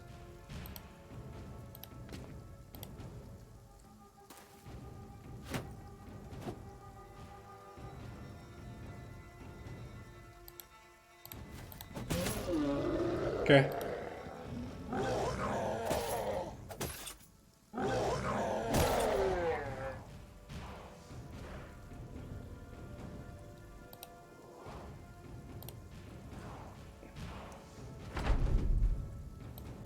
All right, let's clean it up, chat. Shall we?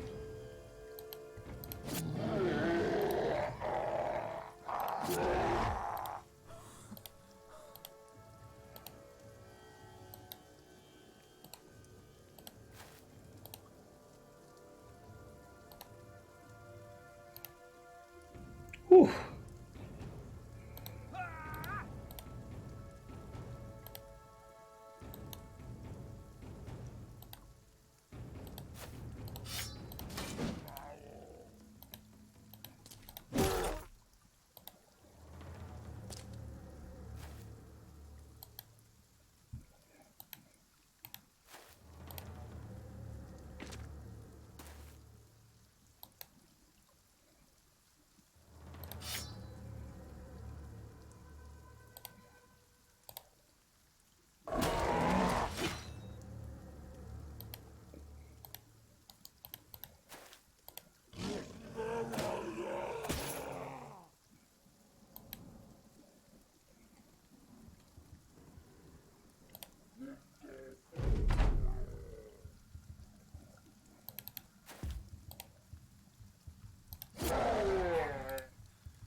All right.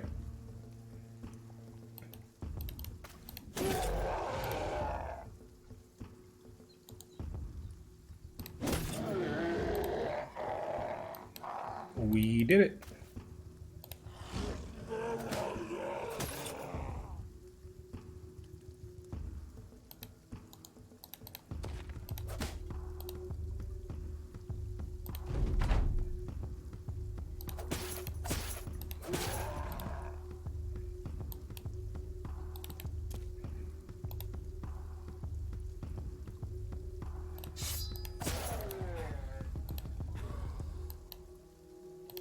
Okay.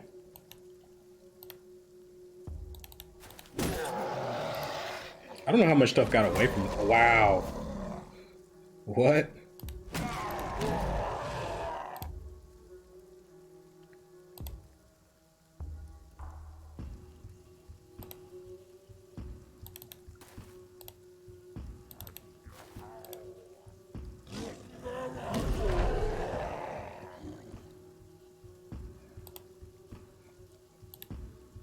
I think we got them all too, chat. Like, did anything get... Something might have got away this way?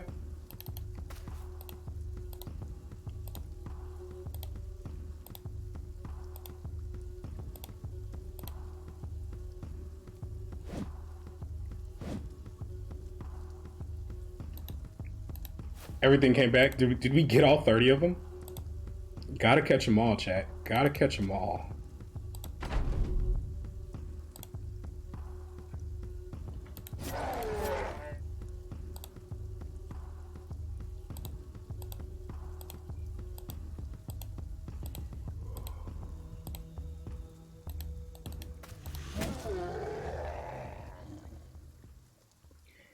Eight, 10, 13, 14, 15, 16, 17, 18, 19, 22, 25, 30. That's all 30. That's all 30. Hey, thank you. First of all, thank both you guys for being here this morning. Thank you guys for helping me keep count. We got all 30 of them. We got a famed polearm. We'll check this out a little bit more in a bit. Ton of tools from all the armor we destroyed, right? Like, all this is going to sell really well. Most importantly, we got XP that we need.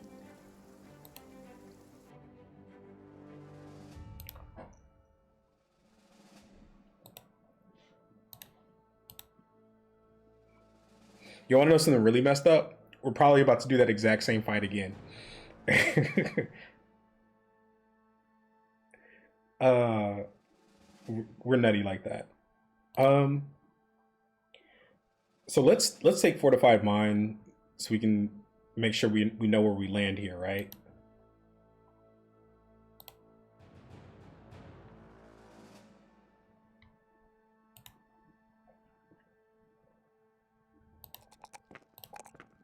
Okay.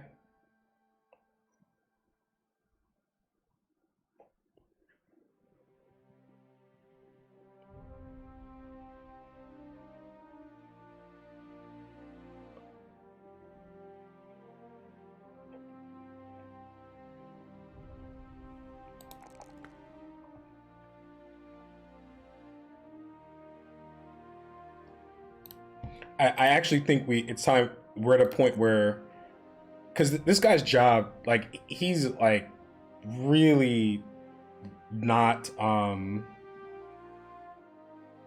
like I think we can give up A2. That's fine. Like he's still got 5 more rolls. Like we still probably get him in the 80s. We probably see at least 2 more 3s. We still have a lot of stuff to fix on this guy to get him to do the job.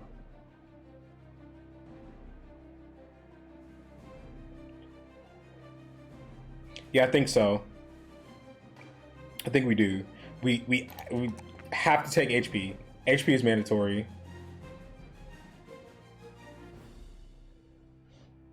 We know he's gonna roll 4s because he has double stars here. Like we probably take, of his remaining 5, we probably take 3 more 4s.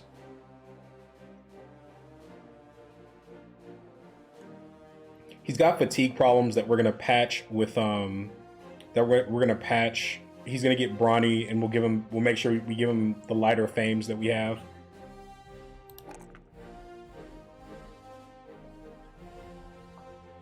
Like I think we have to do this.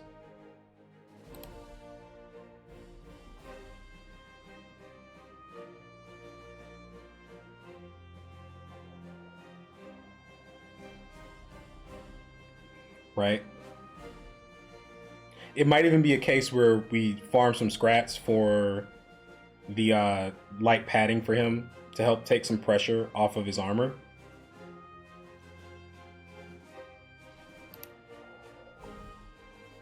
I can't believe that went as well as it did.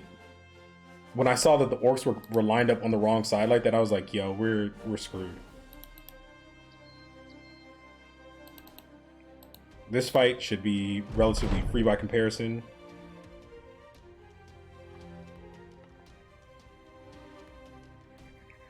There's a specific ambition we're looking for.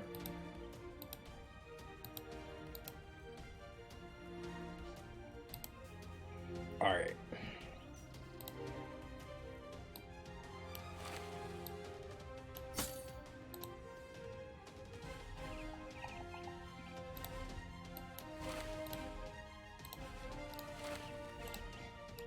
This little armor UI makes this so much faster. It's kind of awesome, chat. Then everything else is fine. Send it. Try and catch it before nightfall, preferably.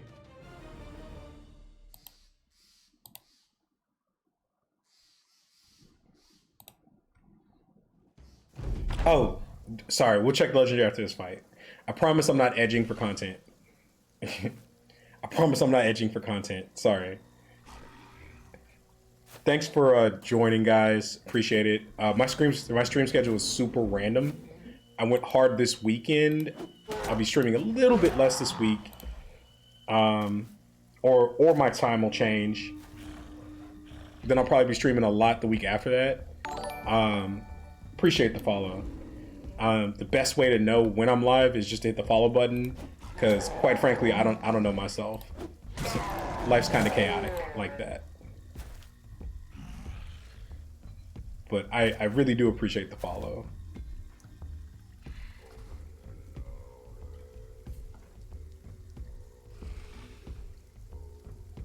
We're supposed to back up here, but we're fine. Like if you back, depending on their positioning, it's either 2 or 3 back. You can negate the charge, but it's not gonna matter.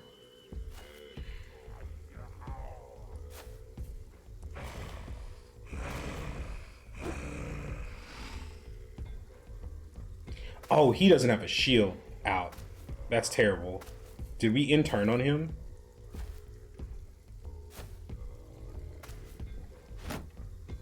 Okay, this guy needs to pull out a shield.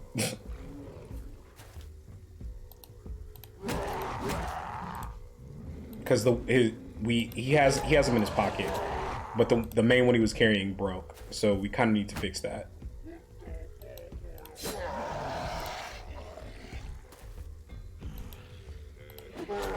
That could have been really bad. I'm glad I noticed.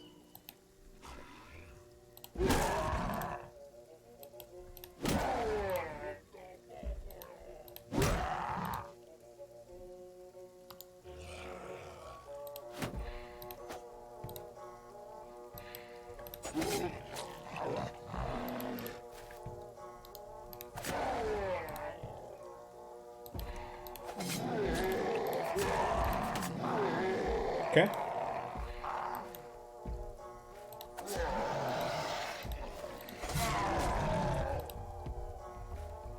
Also, are we just out of ammunition?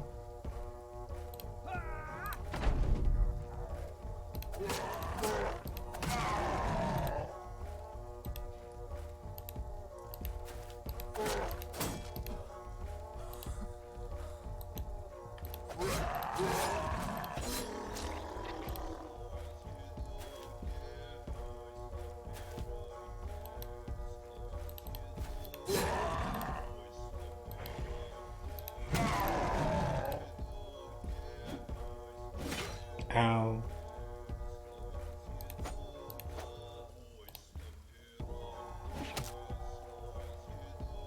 I mean, it's not the end of the world if we are.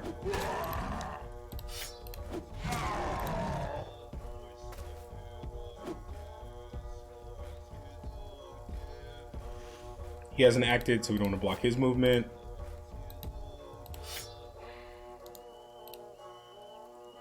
Oh no, it's got 5 out of 5. Okay. In one of them, anyway.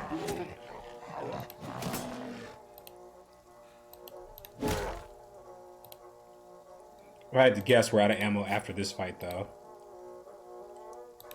Also, I need to be careful. This guy doesn't have bone plating this round. Bone plating on these backliners lets me... It makes them bait for things circling around. They're able to eat a hit if one gets one off. And, like, they're duelists, fearsome duelists. I mean, you saw it. This guy, like a warrior got on this guy. We put out a sword and double morale checked it in the last fight.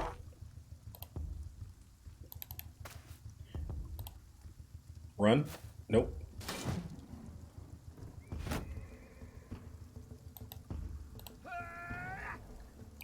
Poke.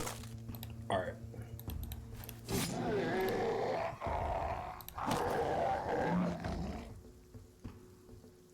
Just get out the way.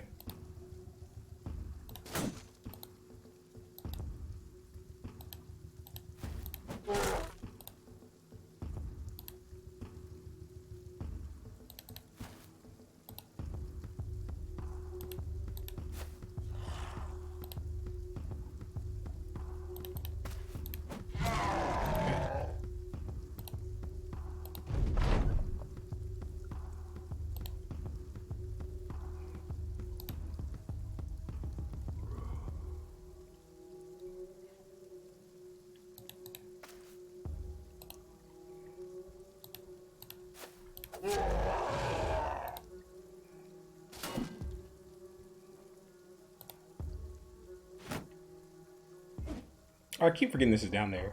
I keep thinking it's one of the dead bodies, chat.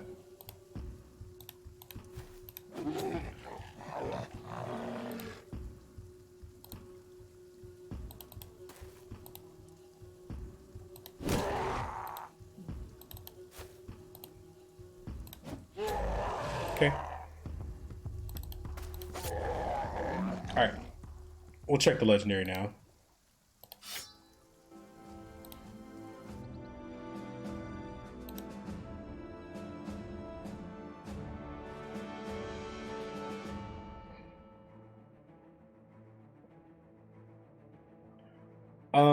How does this compare to... I don't have a heavy militia spear on me. Oh, it's a polearm. Sorry, it's a pike. It's plus armor pin. It's plus armor pin, plus... And I think it's plus armor damage. It's plus armor pin, plus armor damage. Because I believe a pike is like 80, if I remember correctly.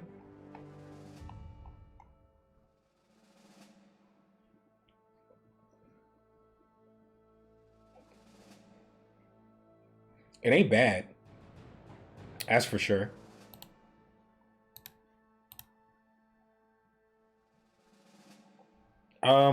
I can compare it to a billhook, actually. I have a billhook somewhere.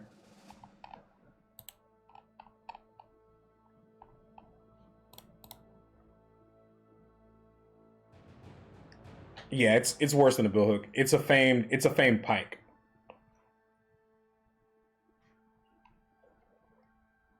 Like if you get it early, it's cool. What's the plus chance to hit on it though? That's what I want to see.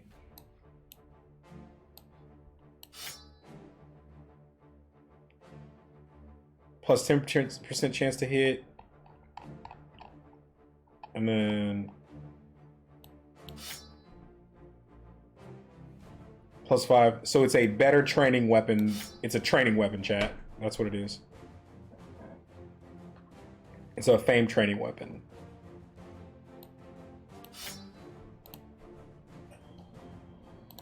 This guy needs a shield on.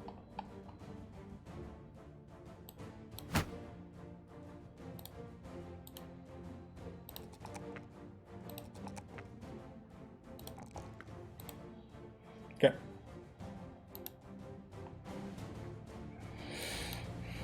All right. Cool. And those came from somewhere. They may have came from here. There's a lot of random stuff wandering around back here right now. We do have ammo and tools. There's another one. There's another one, chat.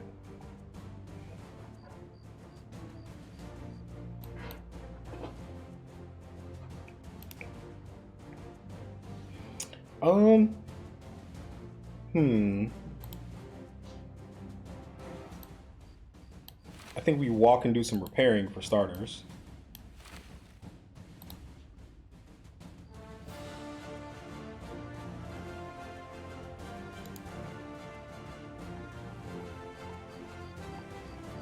Our inventory is also almost full.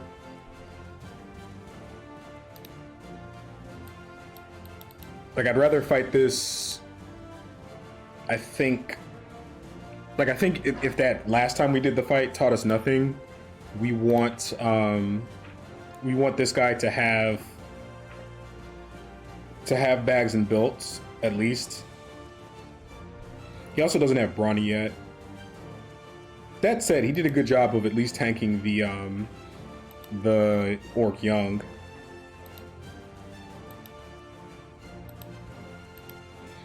Anyone who just joined us, if you missed it, we just did this fight right here. Exact same fight. And if you want to see it, if you give a minute after stream, I'll put it up as a highlight or something, so it's easy to find. Do it again. Hey, you gotta tune in, bruh. No, I'm kidding. I am gonna do it again.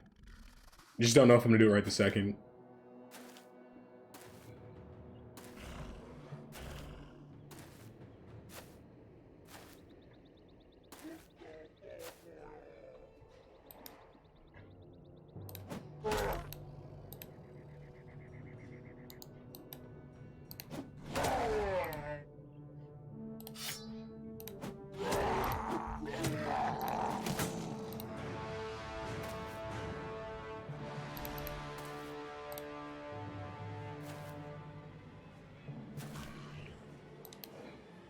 Again, I know I could be backing up here. I don't think it's going to make that much of a difference. I think we just smash these.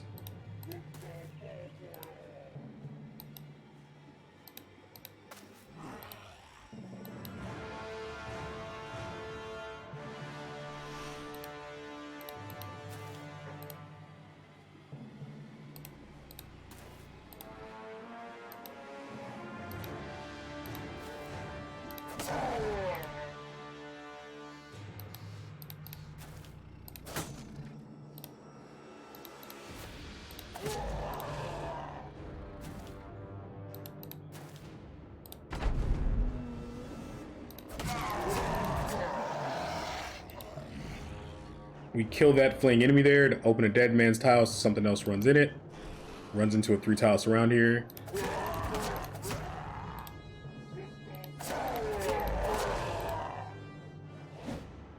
That's again, I talk about like nuance gets lost when people make generalized statements. Like the most common advice you'll hear is like, don't kill enemies on fleeing tiles, right? When you're first learning how to play. Because like, it's a waste of AP if you just kill a fleeing enemy when you have other stuff, other places in the fight you need to kill. But if you're creating kill zones, right, that is a use case for killing a fleeing enemy. to free up a bad tile, or a tile that's bad for the enemy to step on. Does that make sense, y'all? I hate their stuns so much.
I don't think these are gonna move anymore.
Alright. See where they came from.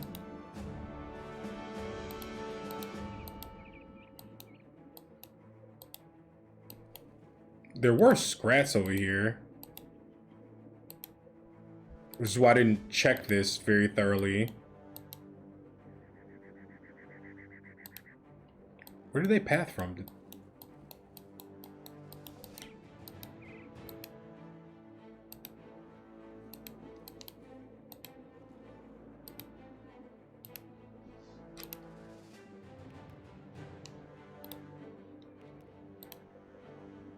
This is huge.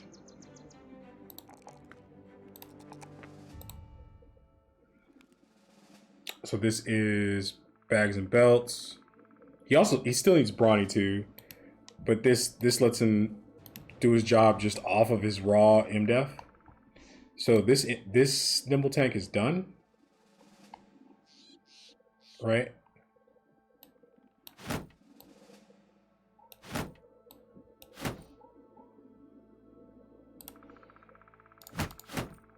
Oh, oops, I'm swapping.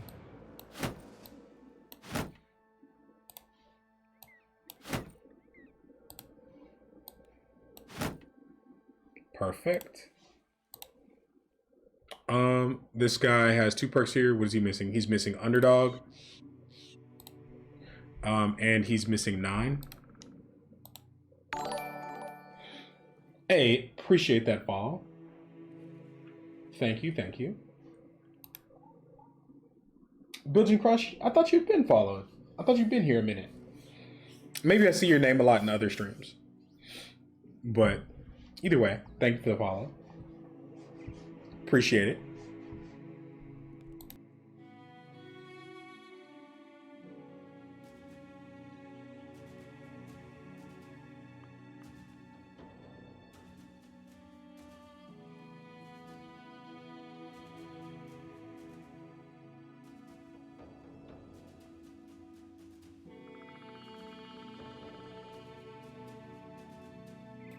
Got it. That's what was going on. So this guy is already kind of a functional fat newt. I'd like to give him more HP, honestly. He needs this to do his job as a warden. With 9, I think I can let him sit at lower HP. It's a little rough, right? That's okay. And then we'll buff everything else out as we go. Like, he could probably get a veteran level or 2, but he has to have this to do his job as a warden. We give him this. He doesn't need this. Doesn't get this. This 2 is sad. This is the saddest 2 I've ever seen. But at least he's 90 HP. But he's 90 HP, 9 lives, with armor that regenerates his HP. So I think that's okay. Like I think that's fine.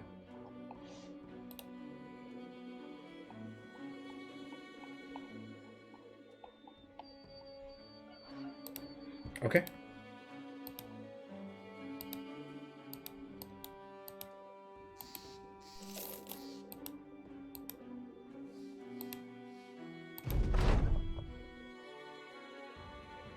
Greenskin territory. So am I entering the line where it turns into goblins?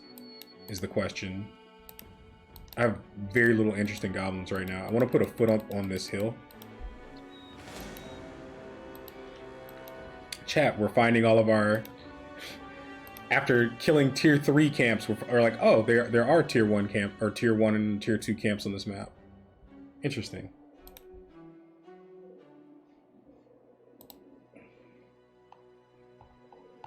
Got it. Yeah, because I like I said, I see your name a lot. We do like meow. Do like meow.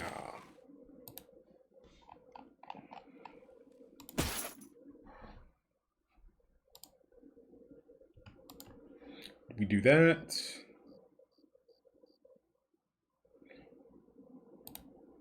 This is fun. This is fun. This is scuffed.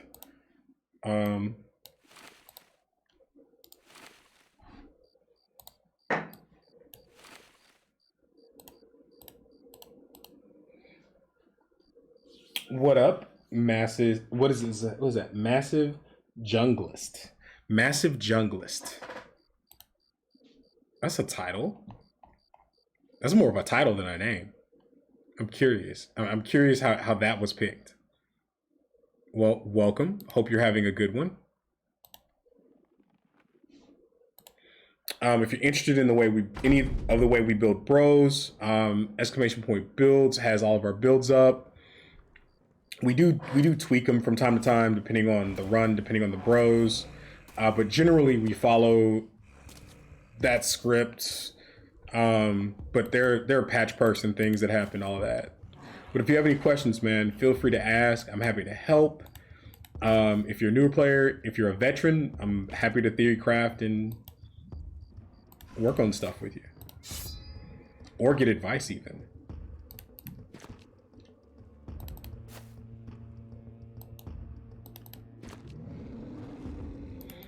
And if you guys would like to see me take a run from the beginning, I do think next time we stream, it will be a fresh run. I think we're about done with this one. If not next stream, it'll be the stream after that. I do think we're gonna wrap up another legendary or two. I think we're gonna do that for this run. Hope to see me do all legendary locations. I could do it. It's just time consuming because each one has different prep.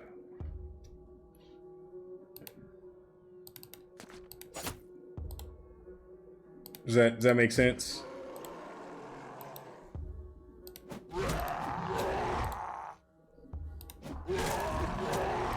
Like my team for Goblin City is gonna look a little bit different than my team for Monolith. And Sunken Library is just a different problem altogether.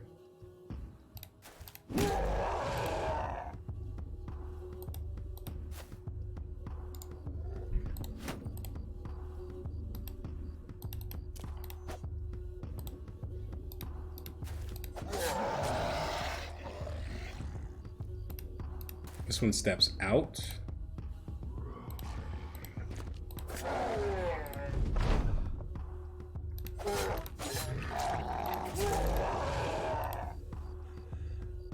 This one waits. This one's broke. What is the origin for my next run? I'm thinking about messing around with deserters. Unless people have something they really want to see that's not manhunters or cultists.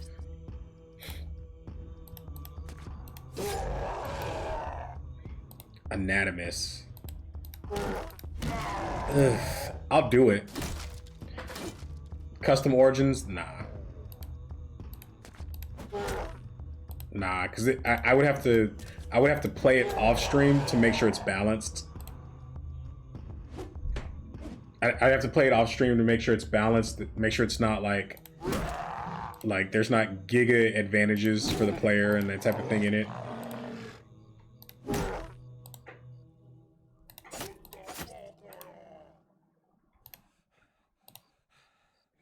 Because there are a lot of things that people are like, oh, that's harmless. I'm like, let me mess with that for like half a run, and I'll show you that it's not harmless. You know what I mean?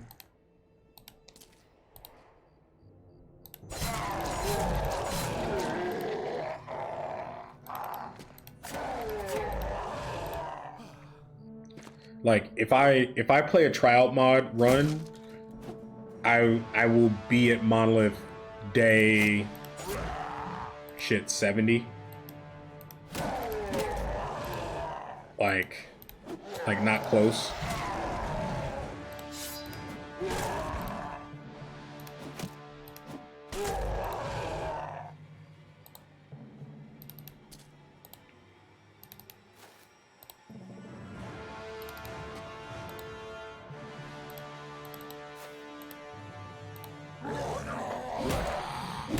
So anatomists, we can mess around with anatomists. That origin and peasant militia are probably the two that I have the least amount of experience with. I'm really afraid of not being able to get the confident bonus. Not even so much the confident bonus as it is like someone pointed out earlier. You have to forgive me. I've streamed a lot in the last 48 hours. But someone pointed out earlier, it's not even the bonus, it's the only having 2 levels down to go to fleeing that's the problem. So I think it's just like, that was you, Belgian Crush? That's what I'm saying. Like how had you not followed already? I'm literally always talking to you. But again, I don't even know if that was in my stream or if that was in somebody's chat. Or like our community is kind of a group. Like our community is kind of like a crew, so you know, you run into a lot of the same people sometimes. Hey, good morning, Vajante.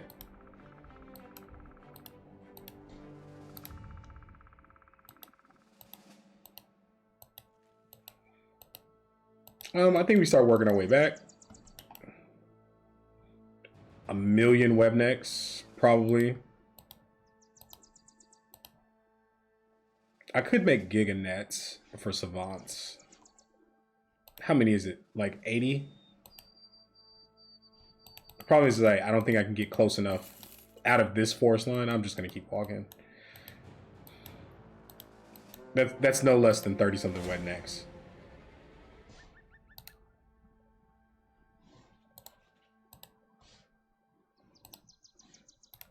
I think after our banner gets like one more level, we'll hit that one.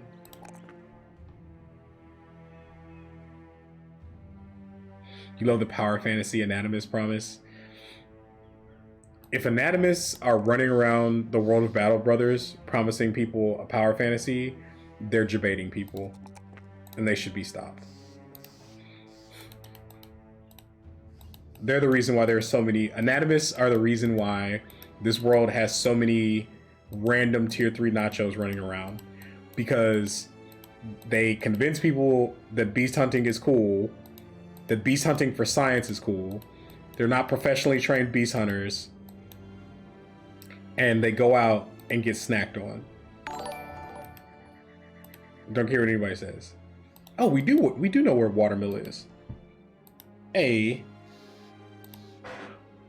appreciate the follow. Thank you very much. Again, another million webneck fight. I just want to see. Ooh, we killed that pretty easily, right? Like we can make some fancy nets. I'd be down for that. Definitely fighting it out in the open though. But yeah, we can make some fancy nets. I'm cool with that. Are you healed? You are. You need to be back in. This is repaired. This needs to be returned to its rightful owner.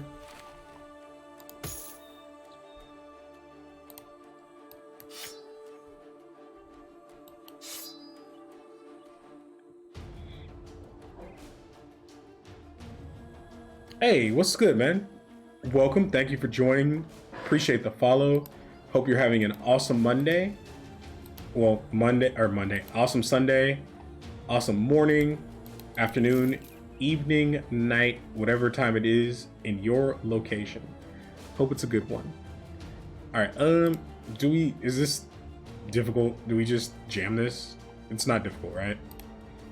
I'm overthinking it. Although I do want to make sure armor is good. Okay, we just send it.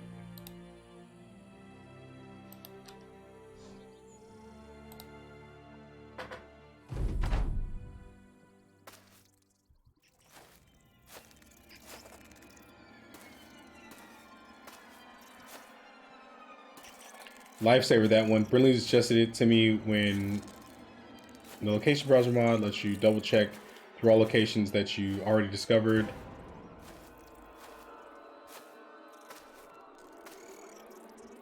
Oh, that's fair. So cool thing about spiders, they're pretty stupid. If you back up to, they run directly into you and give you a free turn of attacks. Then the turn after that, they're going to prioritize webbing.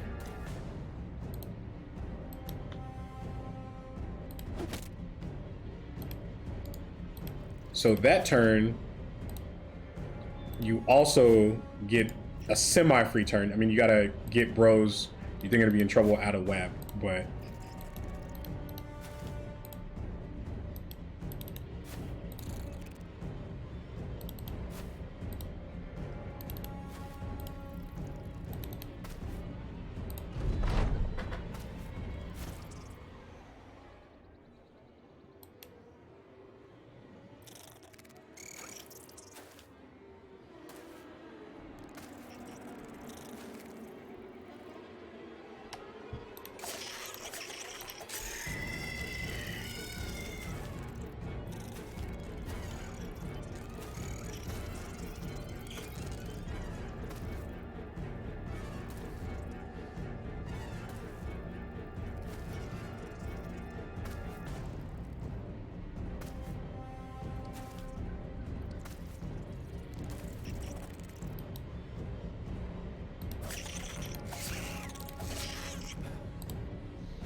There's so many, chat.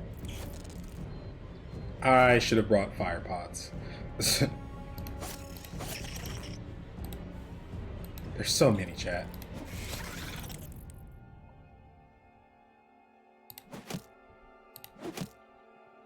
Now's not the time to be missing either.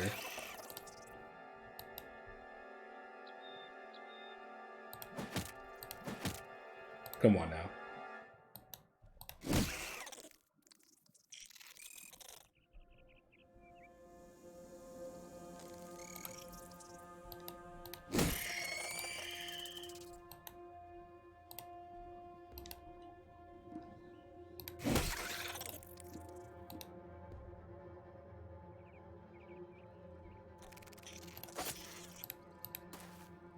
They're trying to wrap around to my backline, chat.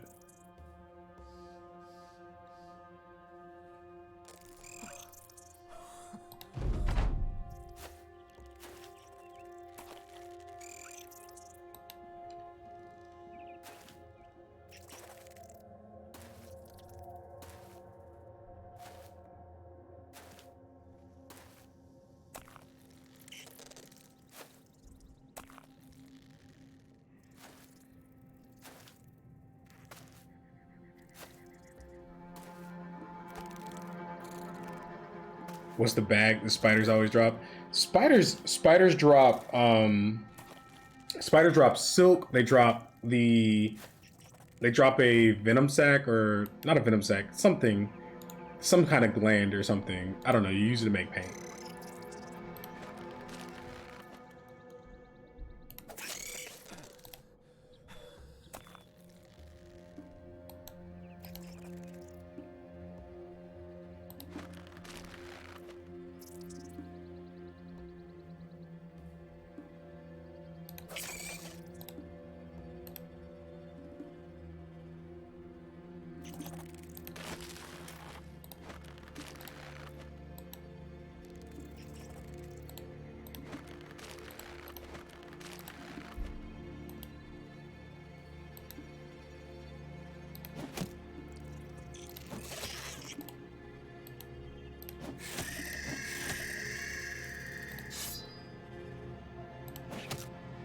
That was a 94.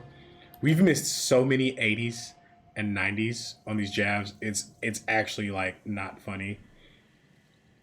We want to make sure nothing gets on this guy. Like he's not forged yet. These spiders will actually chew him up pretty good.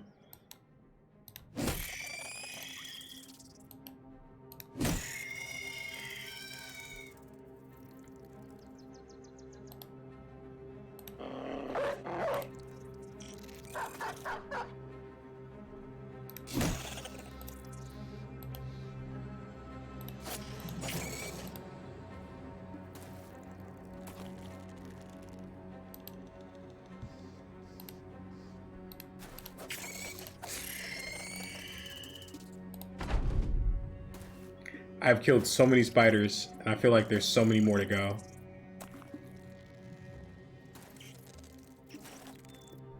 We might see broken weapons on spiders, chat.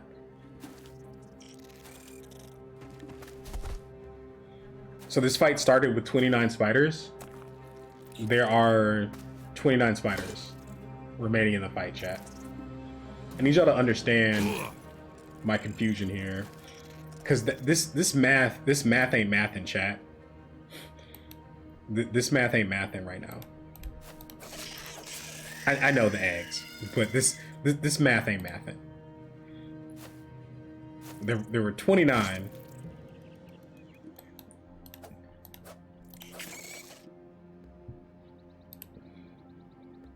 Those are 93s, by the way. So we missed two 93% there. The missing on the 80s and 90s is incredible. Take that.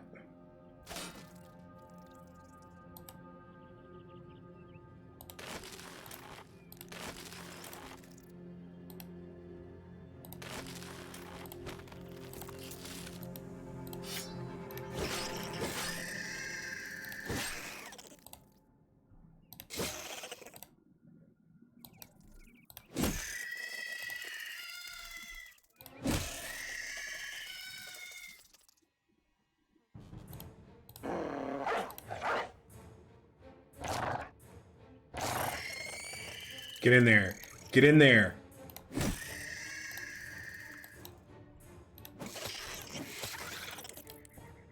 Good dog. Let's go.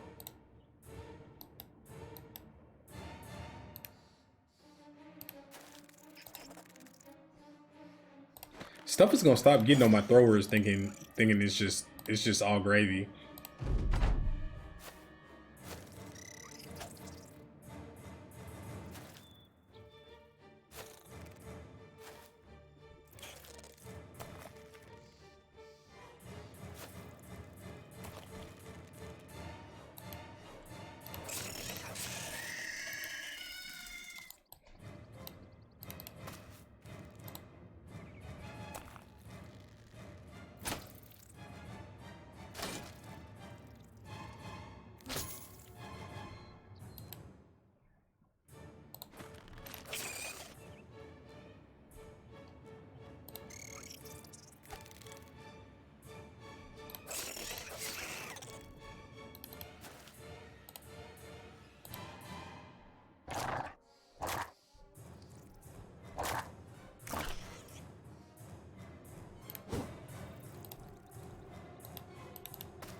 All right.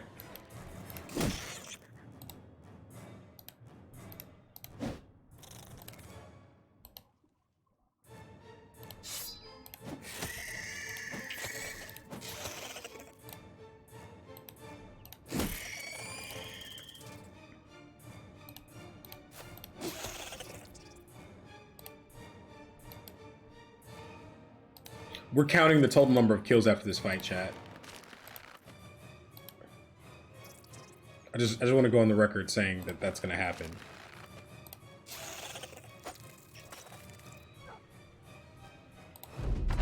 Nah, play. Come here. They need like a spider queen that rallies these things and lays more eggs. That guaranteed, that's immobile and guaranteed spawns on a high ground tile. That's my idea for a legendary, by the way. Tell me that wouldn't be sick.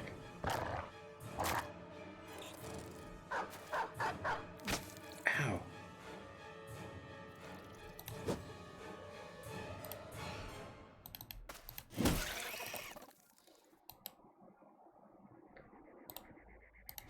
And it's a 2-part legendary.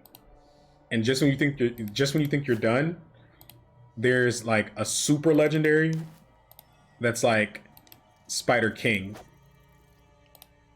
But it has 2 phases, and the first phase is humanoid. And it like transforms based on through its phases based on number of spiders killed. Think like Sunken Library style mechanics. Where that fight just has various phases. We already have goblins to annoy the shit out of people. Also, where are my acid spitting spiders, by the way? They should really have a ranged attack. Any of y'all played Darkest Dungeon?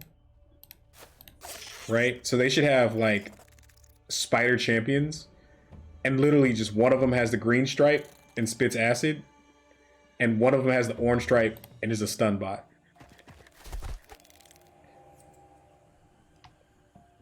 And give them 9 lives. Give them 9 lives. Give them.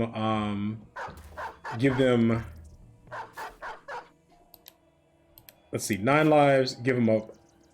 And and their puncture attack that bites. Literally, just make it a Catal death blow. That triggers off of web.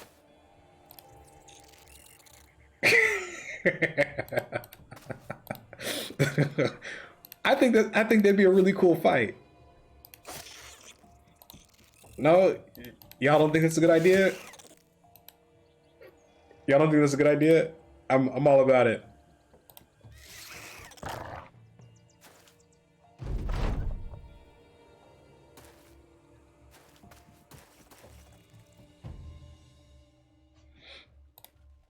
Did they surrender already?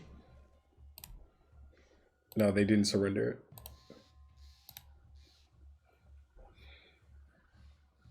The problem is dogs are gonna keep chasing these things now.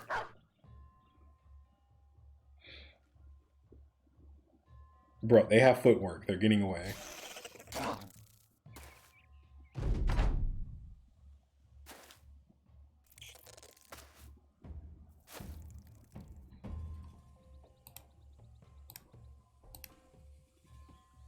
Like, they're getting away. It's okay.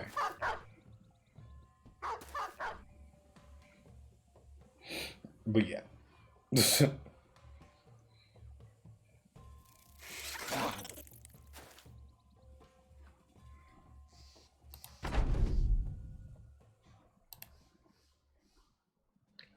How many spiders did I kill, chat?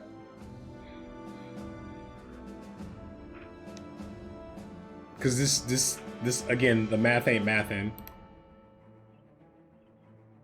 5, 13, sorry, 5, 10, 13, 19,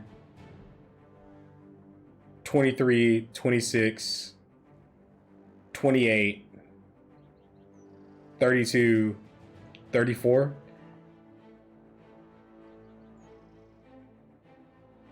Did I do that right? Was that 34? 35? Okay, I missed something somewhere. 35. 1, 2, 3, 4, 5, 6, 7, 8, 9, 10, 11. I mean, that's almost a 50% drop something rate, right? It's less than 50. It's like 30%. But still. But now we can make fancy nets, chat. You know I'm all about trapping them necro savants.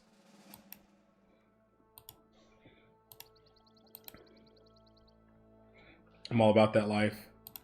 Did I at least get good XP from it?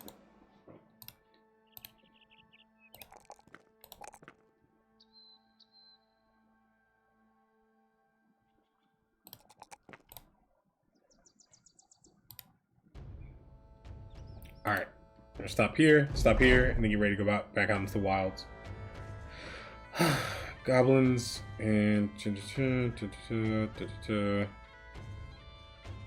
there was a specific ambition I'm looking for.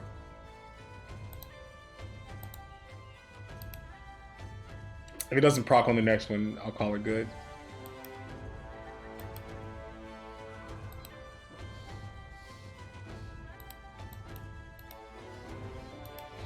But yeah.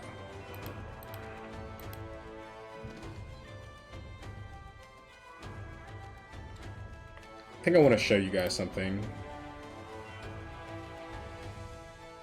Yeah. Okay, so I want to show you guys something. To give you an idea of how behind we actually were this run. Right?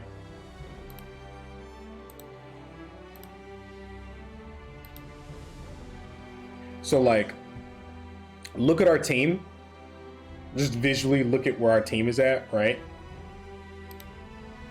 And then I want you guys to look at, this is day 138. I'm gonna go back to the run we're doing, obviously, but this is 138. Like, all of our wardens except one. Well, we do have a warden in training back here, but look pretty, and 2 forge tanks online, right? Nimble bros all sitting on the bench, right? Plenty of gold, right? This is where we should be. Inventories and about the same, whatever. Just could never find wolves on this seed. But like, so get an idea visually. That's day 138 of a different run, right?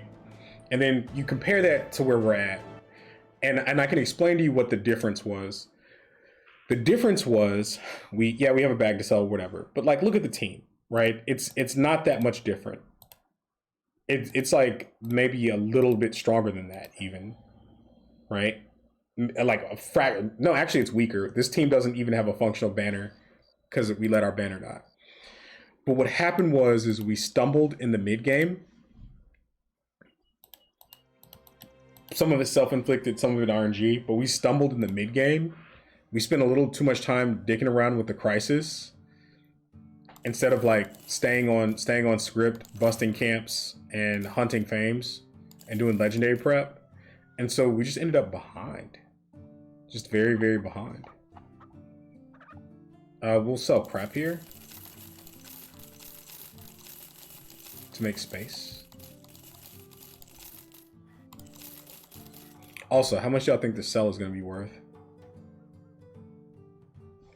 Everything's so expensive here. No forged helms. I don't know why I'm looking at recruits. I have an addiction and you can't stop me. Even ammo. Ammo's cheap here. Thank God. It's like the only thing that's buyable in this town. This is a barber. Normally when you have super cheap ammo, there's a bowyer. That mods list is not up to date. There are a couple things on that list we don't use anymore. Like there was one that doesn't work in the current patch. And so there's like perk adjustments that were made to nerf certain perks, and like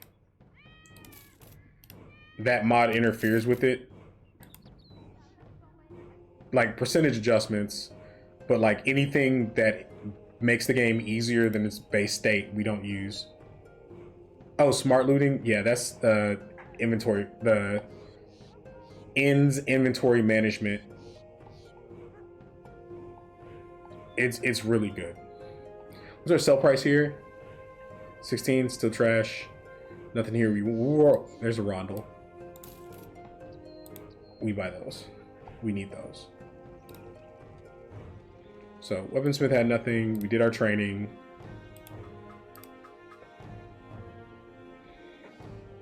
Armorer has a helm.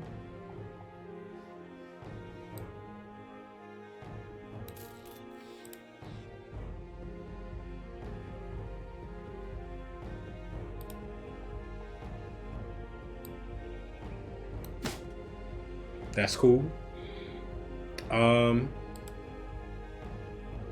I'd love the little slapping sound, like bam, slammed on the table.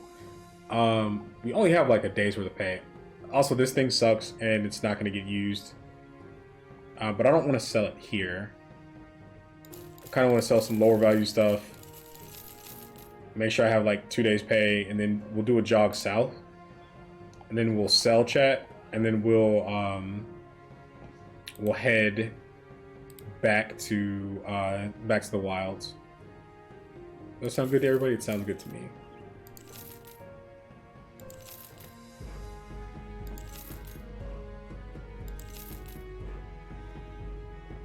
Just need enough food to make it down there.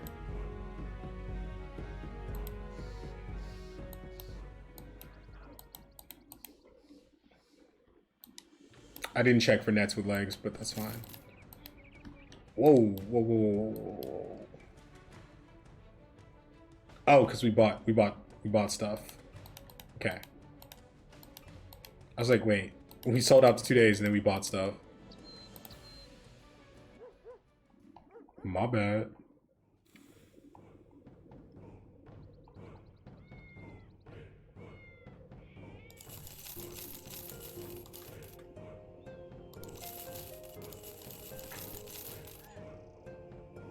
Okay.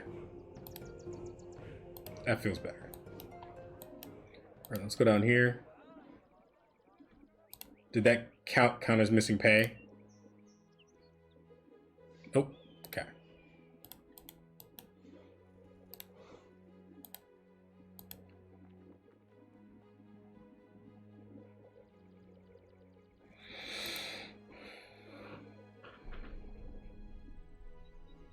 Smart looting is great. It's not perfect because it only considers durability. So there are things that you're gonna value based on strategic use. This is money. Oh, this is a. By the way, goes. That is a champion. We fight that.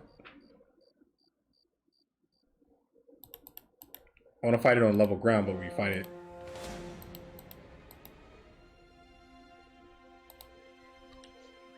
Okay.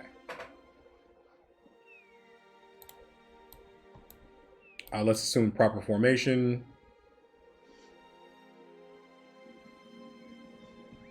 That's brigands. Let's be real. It's brigands. Just fight it.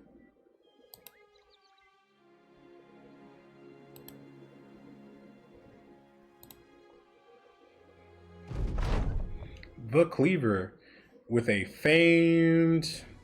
I like how we just bought a helmet too, by the way. That's a famed hammer.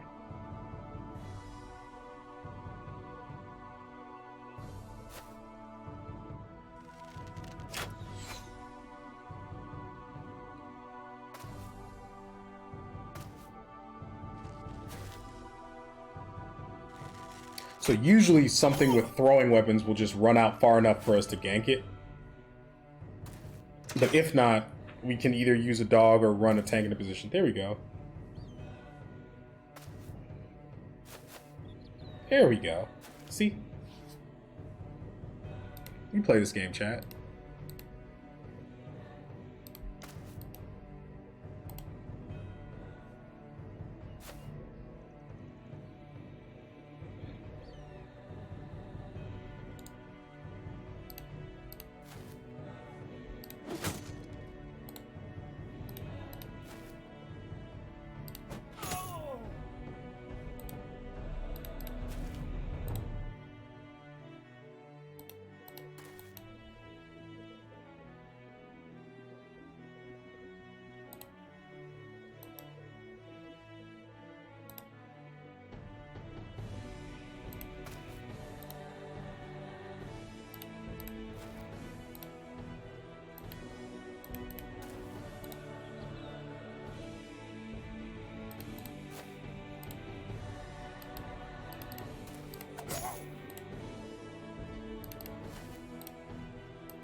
Okay. You guys think that hammer is good? I'm excited. If not, it's money. Because we broke. I mean, not broke. We just bought forged armor, so.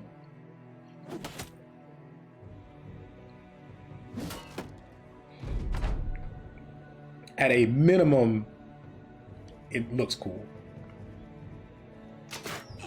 Ow. We're also going to eat these. Yep. Huh. Okay.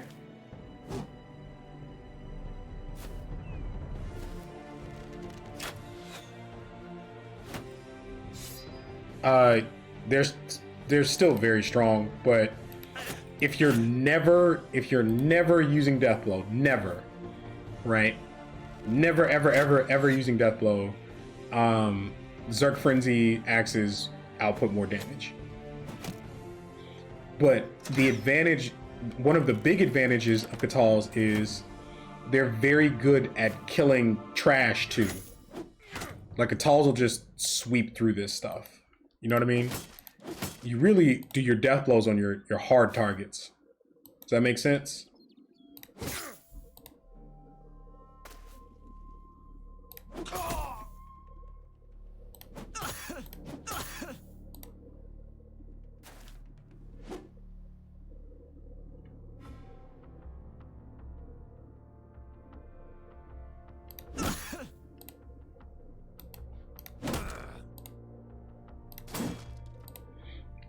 Like early game, you're death blowing because you're fighting like smaller groups of raiders and stuff. But at this stage of the game, you're like I said, you're just cutting through shit, leaving chaos in your wake.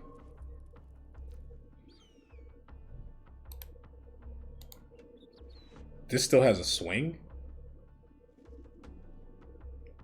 Okay. This is gone already. This wants to be here.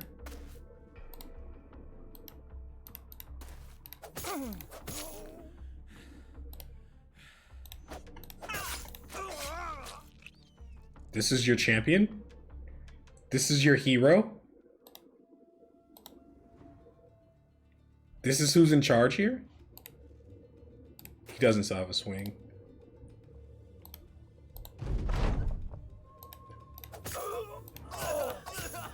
So like, this wasn't death blow, right? Like, this was not a death blow Katal. This was just regular hits.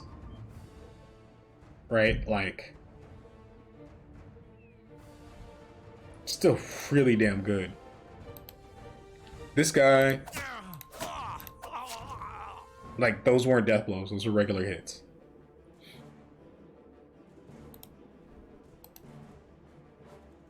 Okay, this guy hasn't been hit at all, right? He's gonna eat 2 attacks. 1. Okay.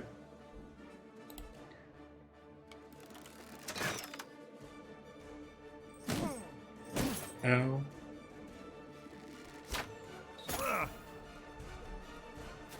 Both those were 95s, by the way. Just saying.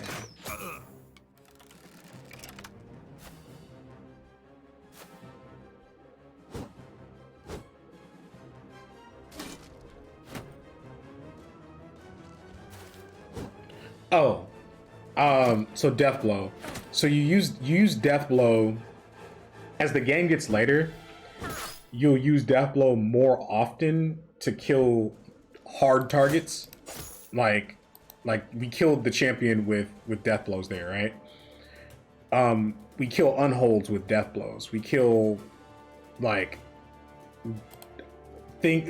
harder targets, leaders. Not even leaders. This dies to regular Katals. But we kill that stuff with Death Blows. Early game, you use Mace Plebs. And I can show you some of our lowborn Mace Plebs that we used for this stuff. But like, because we still have them, we didn't fire them. But like, when you're using Mace Plebs and you're fighting groups of, 10-ish raiders, 12 raiders, even 16. Then you're walking through the map, stunning everything and death blowing everything as you go. Because you need to, right? You don't have other bros that deal a ton of damage on their own. Ammo is still very expensive by comparison. But early game, you're death blowing everything. The second you get your Katals, you're just like smoking raiders because the groups are so small.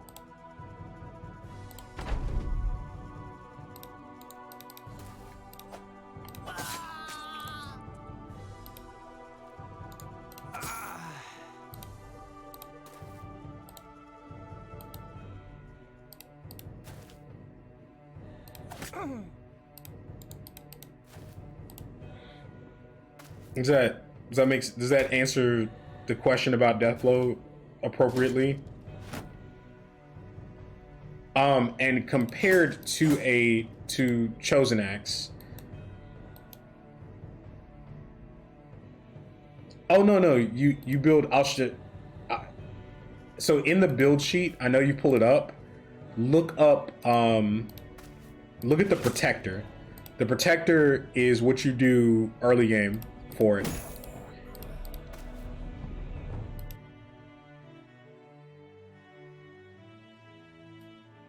The Protector is what you use early game, and it's a very, very low requirement, bro.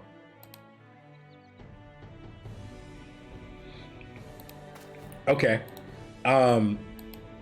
Which enemies specifically, and I'll tell you how to deal with them. Also nets.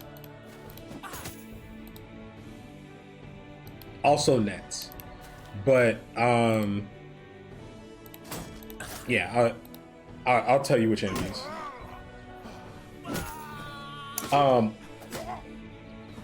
So Orc Warriors. Okay, so Orc Warriors, early game, right? So you're dealing with a fight that has like 3 Orc Warriors in it, right? Am I correct? It's like 3 Orc Warriors.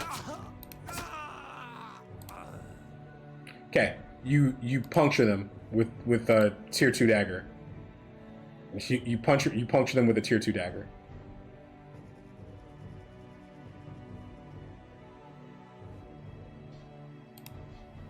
And then when they're fleeing, you kill them however you feel like killing them. We did that this run. In fact, in the 32 or the 30 orc fight we did like 45 minutes ago, there was an orc that was really far away from all of our maces. Not the one on the bottom, but it was the one on the top. And we just couldn't get a mace on it, so we like stepped in and punctured it to fleeing.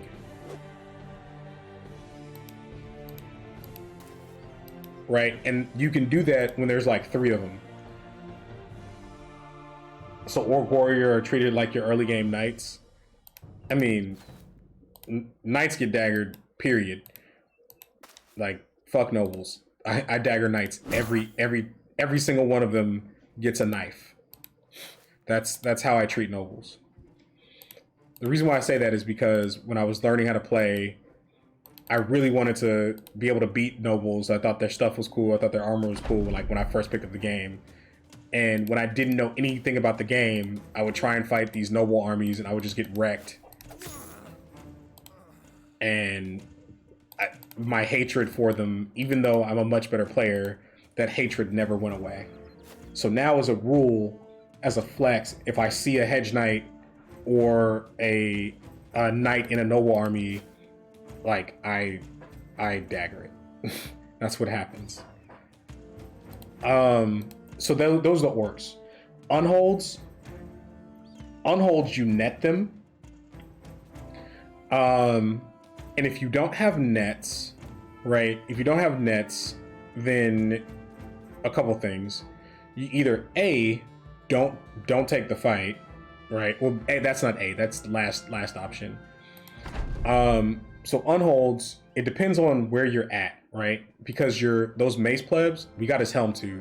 So we just spent 5K buying one of these damn things, and then we get one for free. And we, like, no nets, no endom. It depends on how many. Because if it's like 2, if it's 2, 3, 4, it depends. Do you have nimble? Like, do you have nimble yet? Because if you have nimble, yes. Some of the small barbarian groups, like some of the small barb camps, at that time frame of the game, will have armored unholds. So if it's like 2 to 4, how many injuries are you willing to take? And do you have nimble? The line is nimble. The absolute, I'm not fighting this, is like nimble. And then everything else, there's a way to do it. Berserkers, you put something with a shield on it that can stand in front of it for a turn or two, and you kill it with you kill it with whatever. Like, they're just raw HP. They shouldn't even have at that early in the game, they shouldn't even have the little bit of armor that berserkers get. Because there's different classes of other enemies besides raiders. Like, there's an upper and lower variants for a lot of things. So, like, I've never had an issue with berserkers early game. Berserkers are my guys level 3 and 4? And do I have, like, at least falchions? Lipens with the follow. Thank you. Let's click this button here. Veteran levels are kind of whatever for these guys. That said, this is a hit we needed. He does have to take a fatigue roll at some point.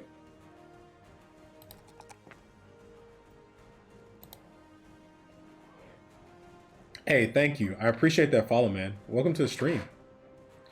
So here, he needs Pathfinder to function as a true newt. So for those of you who are newer, this is a fatigue neutral bro. We're able to he didn't have the best mat, but a mid-tier background. This is the roll range for nomads, by the way. This is pulled from the wiki. So instead of, if you don't know what a background can roll, you can pull this and have a reference point. But when you build Fat Newts, it lets you take bros that aren't Zerk Frenzy gods and still turn them into combat effective Battleforge bros. Because instead of having to invest in fatigue, you can invest in HP if that's where they're short. You can invest in things like Resolve, and then you can invest, even if they don't have stars, you can keep taking these rolls over here and get a functional bro out of it.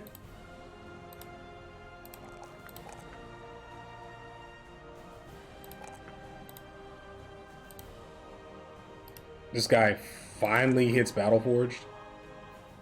Like, actually finally. Again,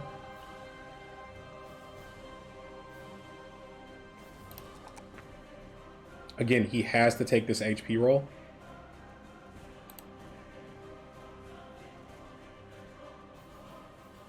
I'm in a situation where I think I'm gonna have to fit 9 lives onto this bro, I think. Okay. That's fine. We can kill that real quick too.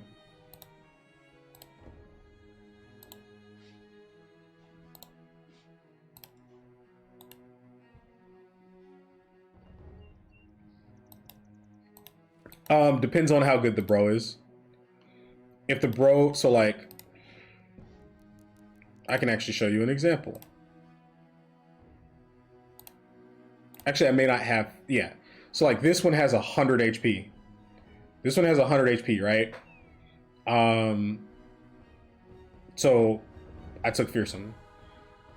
100 HP, Battle Forged, like very, very, very good, very like even above average, very above average MDef, right? I take Forge on this guy, right? But this one, 85 HP, right? Significantly worse MDef, right? 9 lives. Does that make sense?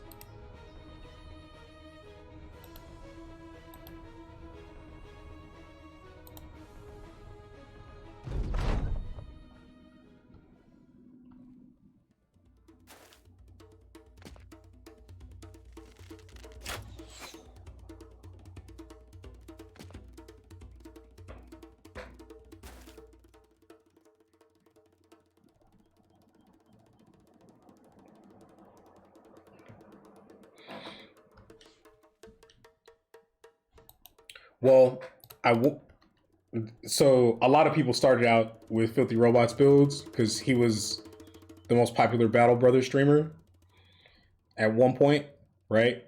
And he's just the biggest streamer to have done real content for this game. Zerk Frenzy in general, and Zerk Frenzy used to be better. They nerfed the crap out of fatigue because you used to be able to adrenaline cycle. And now adrenaline has a cost, so you can't infinitely keep up adrenaline recover. They're just not gonna push me. Okay.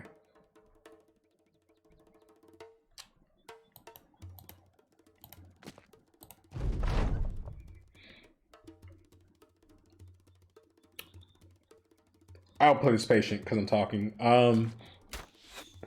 But yeah, like, let me see. This is a lowborn. This whole team minus the throwers, of course, are lowborn, and the throwers are just random hunters, not gods. Let me see if I can pull this up.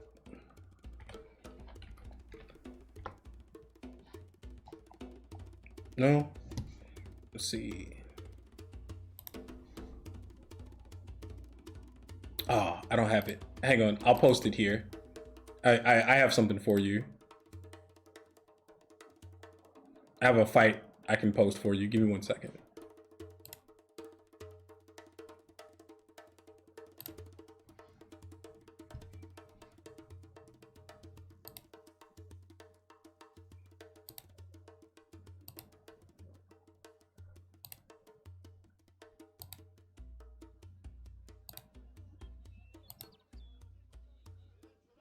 Oh, you know what? It's on Twitch.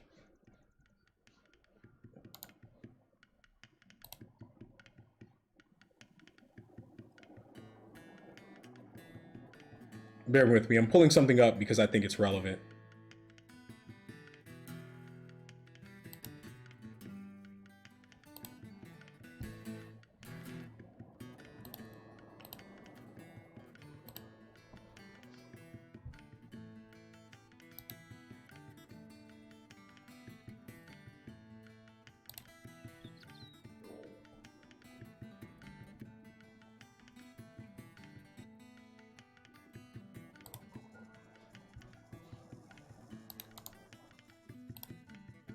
Okay.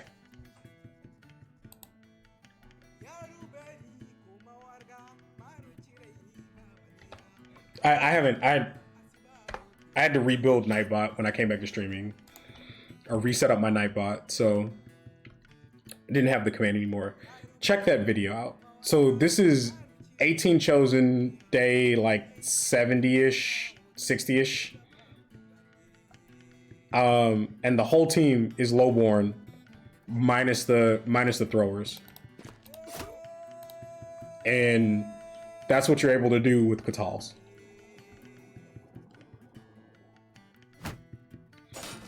And also, when you're building Katals, your food of choice, so like, depending on your build style, you build into your food of choice, right? So if I was a guy who just really liked killing goblins, right? My team, my early game team would look different, right? But here's what I'm killing early game. I'm killing raiders. I'm killing beasts. I'm killing, and not that many beasts. I'm killing nomads, lots and lots of nomads. And then I'm killing I spend 30 or 40 days killing barbs. Fight them at night, use dogs. And throwers, if you have to fight them during the day, early game throwers smoke them in a way that's like not even funny. Like one barb jab, one leveled thrower will one shot a goblin with a jab.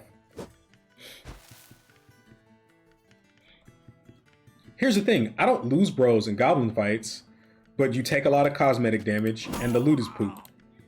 Like, goblin loot is sad, which is why I don't fight goblins very often. Which is why most people don't fight goblins very often. Like, the rewards are trash. They're XP. Like, if you have easy access to goblin country and you need fight density, like, you can pivot and go that direction, but like, I'm not doing that by choice. That's like, there's literally nothing else to eat.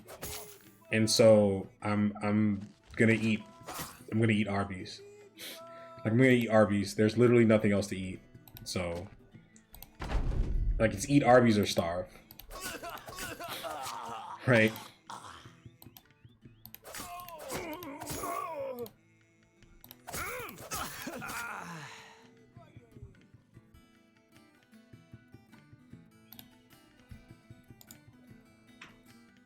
I haven't even had a Noble War yet.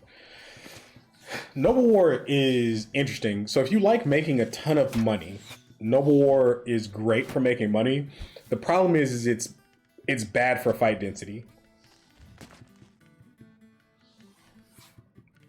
The beef and cheddar. So in my transition from the military, I had a general manager job for a site that had multiple restaurants in it, in addition to some retail and some other stuff, right? And I did this for a couple years. One of the restaurants I had was an Arby's. Let me tell you something. Don't eat that shit. Just like after the first time my restaurant manager walked me through the Arby's, I was like, in my head I was like, It's like, nah, I'm good. I'm good on this for the rest of my life.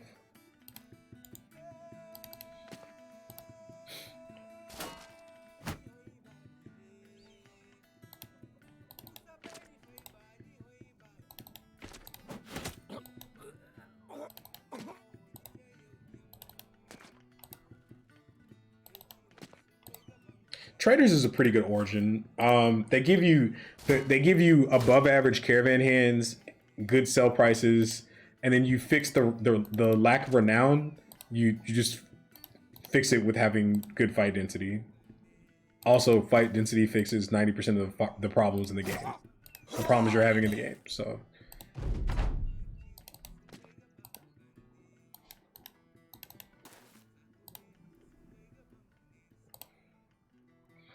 Don't look up how fast food is made. No. So the most disturbing shit I ever saw was one of my coworkers told me he'd buy me a drink if I sat down and watched the whole video on how the beef from Taco Bell is made, shipped, and reconstituted.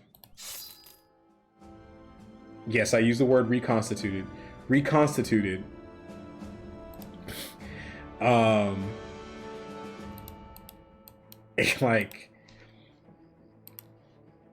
And then put in the food there. And if you want to see something that'll change your life and your eating habits, watch that video or watch one of those videos.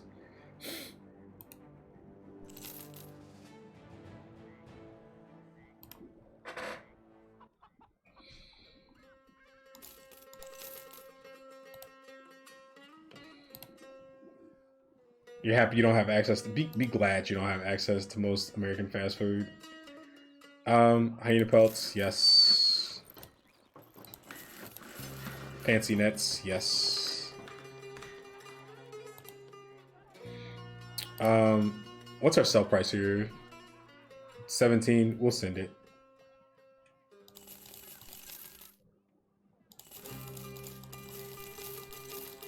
If you're a very new player, when I say what's my sell price, so you can use any object that costs 100 gold, and the sell price will be the percentage that you're selling at in that town, the percentage of the value that you're actually getting. So it lets you have a nice round number to evaluate your sell price between towns. So if you remember when I was at the last town, I was like, it's 16, whatever, I'll go to the next town, right? When you have a bunch of events that change pricing in town and you have a good relationship, you can get, I think this run, the highest thing I saw was a 21. But on lower difficulty, with a bunch of events and good relationships, you can see like 25. And you sell a bag like this, oh, that was my rondel. I was running my mouth. No. I'll buy it back. But you sell a bag like this at 25, like the feeling is just amazing. We didn't check the famed hammer, did we? That we got off that champion. Let's check this thing. What did it roll, chat? I need to find a hammer to compare. Damage and yeah, fatigue. Okay, it gets repaired and sold, is what happens. I don't need another leveling weapon. This gets sold right now.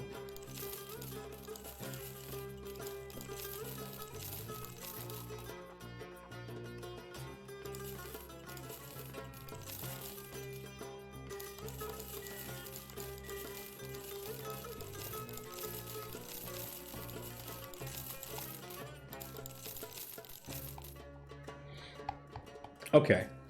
We're semi-low on funds. We probably need to fight some shit while we're out here. Like, we were swimming in money during the Noble Crisis. Although, at this rate, our next crisis is going to start soon. So, like, Undead Crisis is money. Holy War is money. Orc Crisis is not money. Orc Crisis is tons of fights and XP. Undead Crisis would be probably the end of run because I don't feel like doing it. unless I just ignored it. But yeah, cool. All right, chat. It's been real. It's been fun. I do think I'm gonna finish cleaning up here, like cleaning my inventory up here, and then I'm probably calling it once again. I know the stream before this we went for like 8 hours, but or like 6, 7, or 8 hours, probably something like that. I don't know. I didn't even check the time. I know we were on for a very long time. That's why this one is a little bit shorter. But yeah, we'll be back. Oh, I can answer this question real quick. So, Bajante, no, you're a veteran. You know this, right? Like, waiting for optimum sell prices isn't always smart because not being able to carry loot from fights costs you money, right? Even if you're dropping, like, you do a whole bunch of fights where you have to drop stuff on the ground, and you're like, this is the lowest value stuff, this is the lowest value stuff, this is the lowest value stuff, this is the lowest value stuff. Well, all that low value stuff that you're dropping on the ground adds up. And eventually, you won't have low value stuff to drop if you keep cooking your bag long enough, like distilling it down.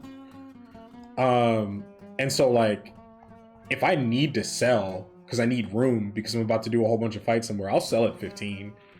The only time the only thing that's like a hard no from me is like my line is like below 15%. Is a hard no. Like 14 or lower is a hard no. But yeah.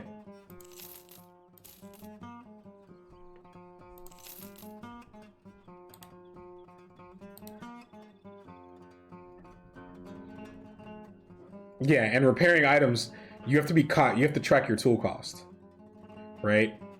Like you have to be aware of how much tools are costing you and how available your tools are. So like the beginning of this run, I was up in this step area up here, and all the tools, all of these towns, all of them, tools were like 350. So there was no repairing before I sold because I was losing money on the repair costs. But yeah, let's finish this.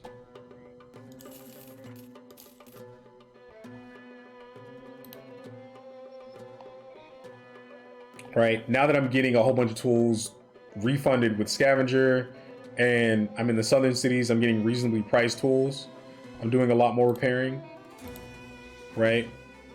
I also, with the inventory manager mod, I set my criteria for like what I want to repair and what I don't want to repair, right? And so if I hit this button based off of the percentages I set for values and everything, it'll repair it. Like I did the math for what I wanted to do, and just do it that way. But it's still, even if you don't want to use this or you don't want to do anything else like that, like literally you can just track like, am I buying a bunch of tools for like 250 or less, or are my tools really, really high right now for this part of the game? And if they're high, like maybe you don't want to repair stuff. Or maybe you only repair the really, really valuable stuff. Hey, dog food. What's up?